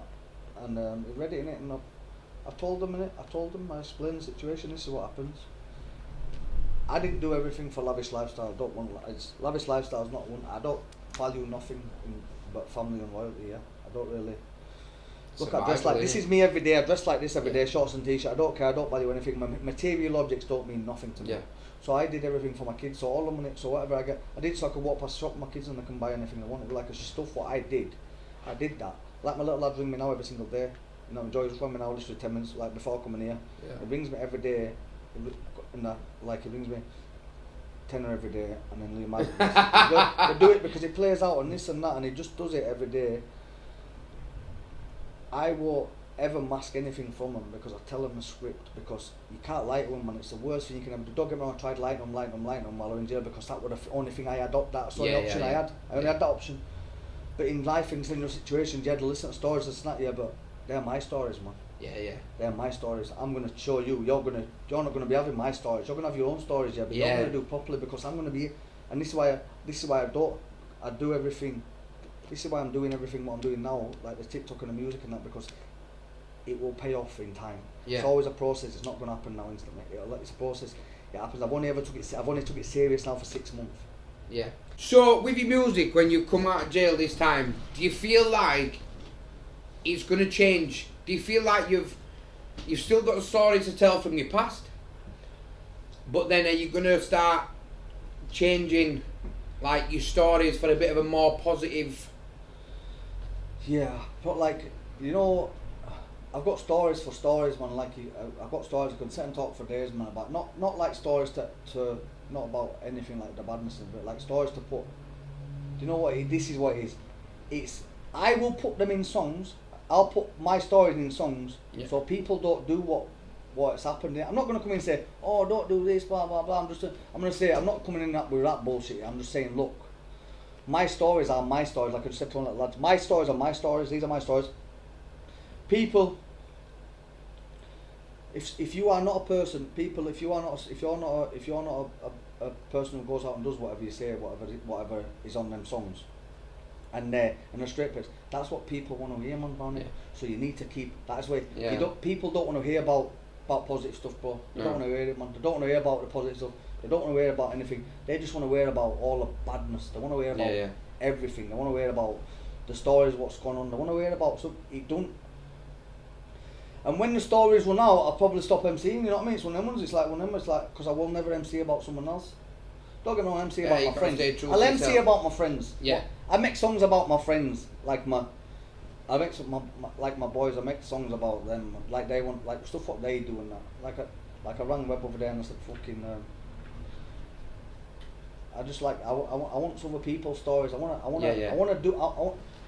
They're gonna be. It's my lyrics. It's not no one else's. It's my. But I like wanna.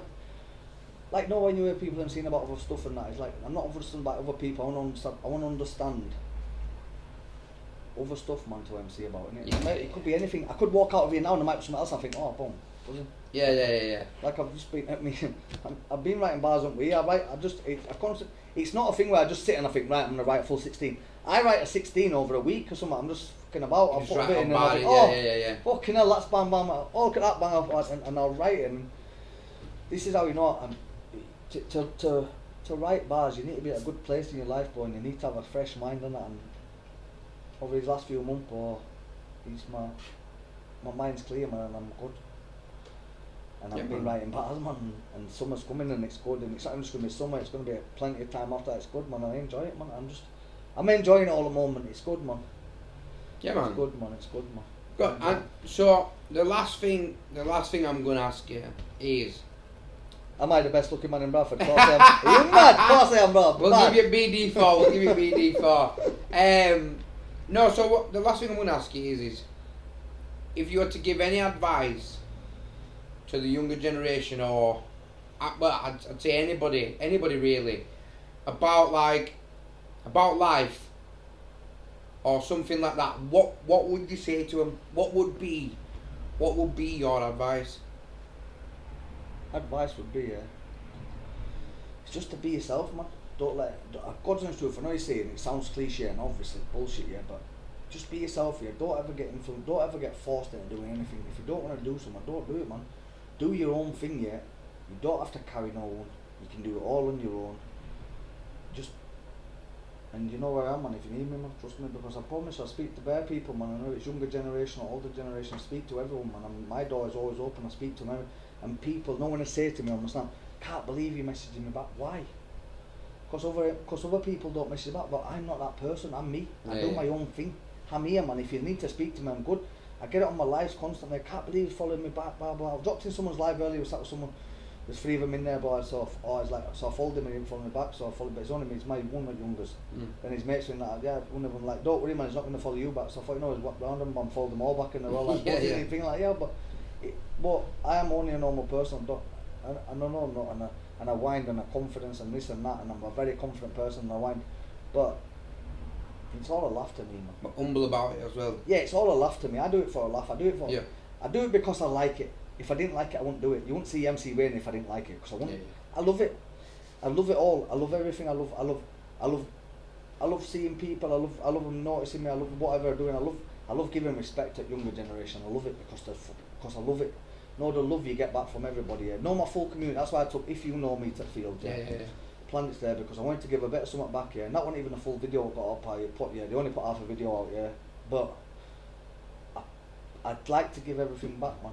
I like to do it. I like to give it pictures. I like to whatever it is, man. I shout out or I speak to people on phone, and it's not like my little lad's not mates with a full little gang of them out full area. But I'm loved, man. I'm not even joking. I'm loved, man, more than anybody, man. I'm not even joking. Might think and this that, but I am loved more than anybody in this situation because I get bare love from all the other MCs you hear, bro.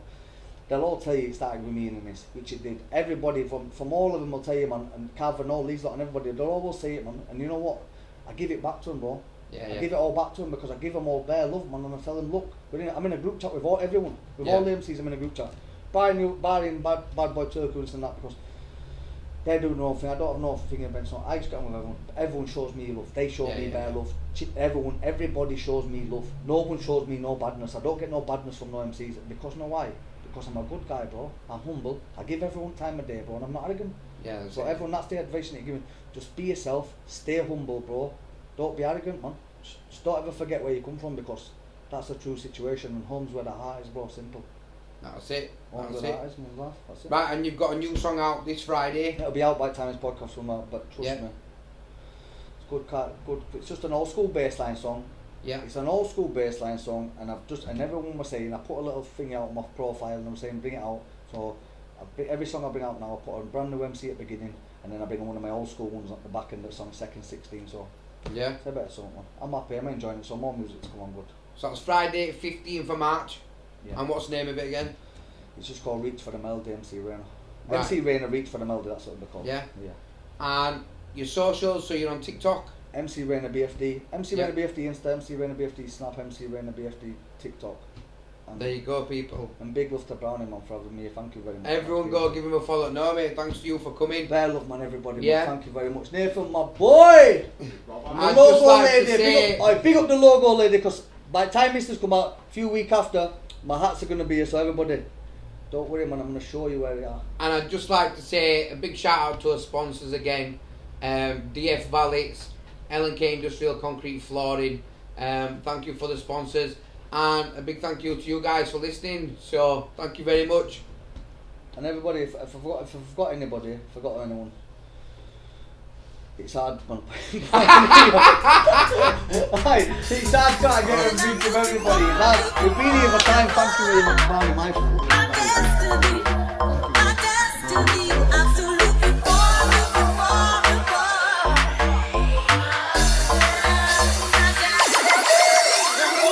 Spaced out and this Cali got me laid up. Songs make money, so it's time I get paid up. I call Ying, make a track cause I made up. And if you want beef in your house, I get sprayed up. Nowadays they use words as a weapon. Sticks and stones, I break bones if you let them. I don't think you could deal with a love, I'm gonna miss my bro, but I'll see you in heaven.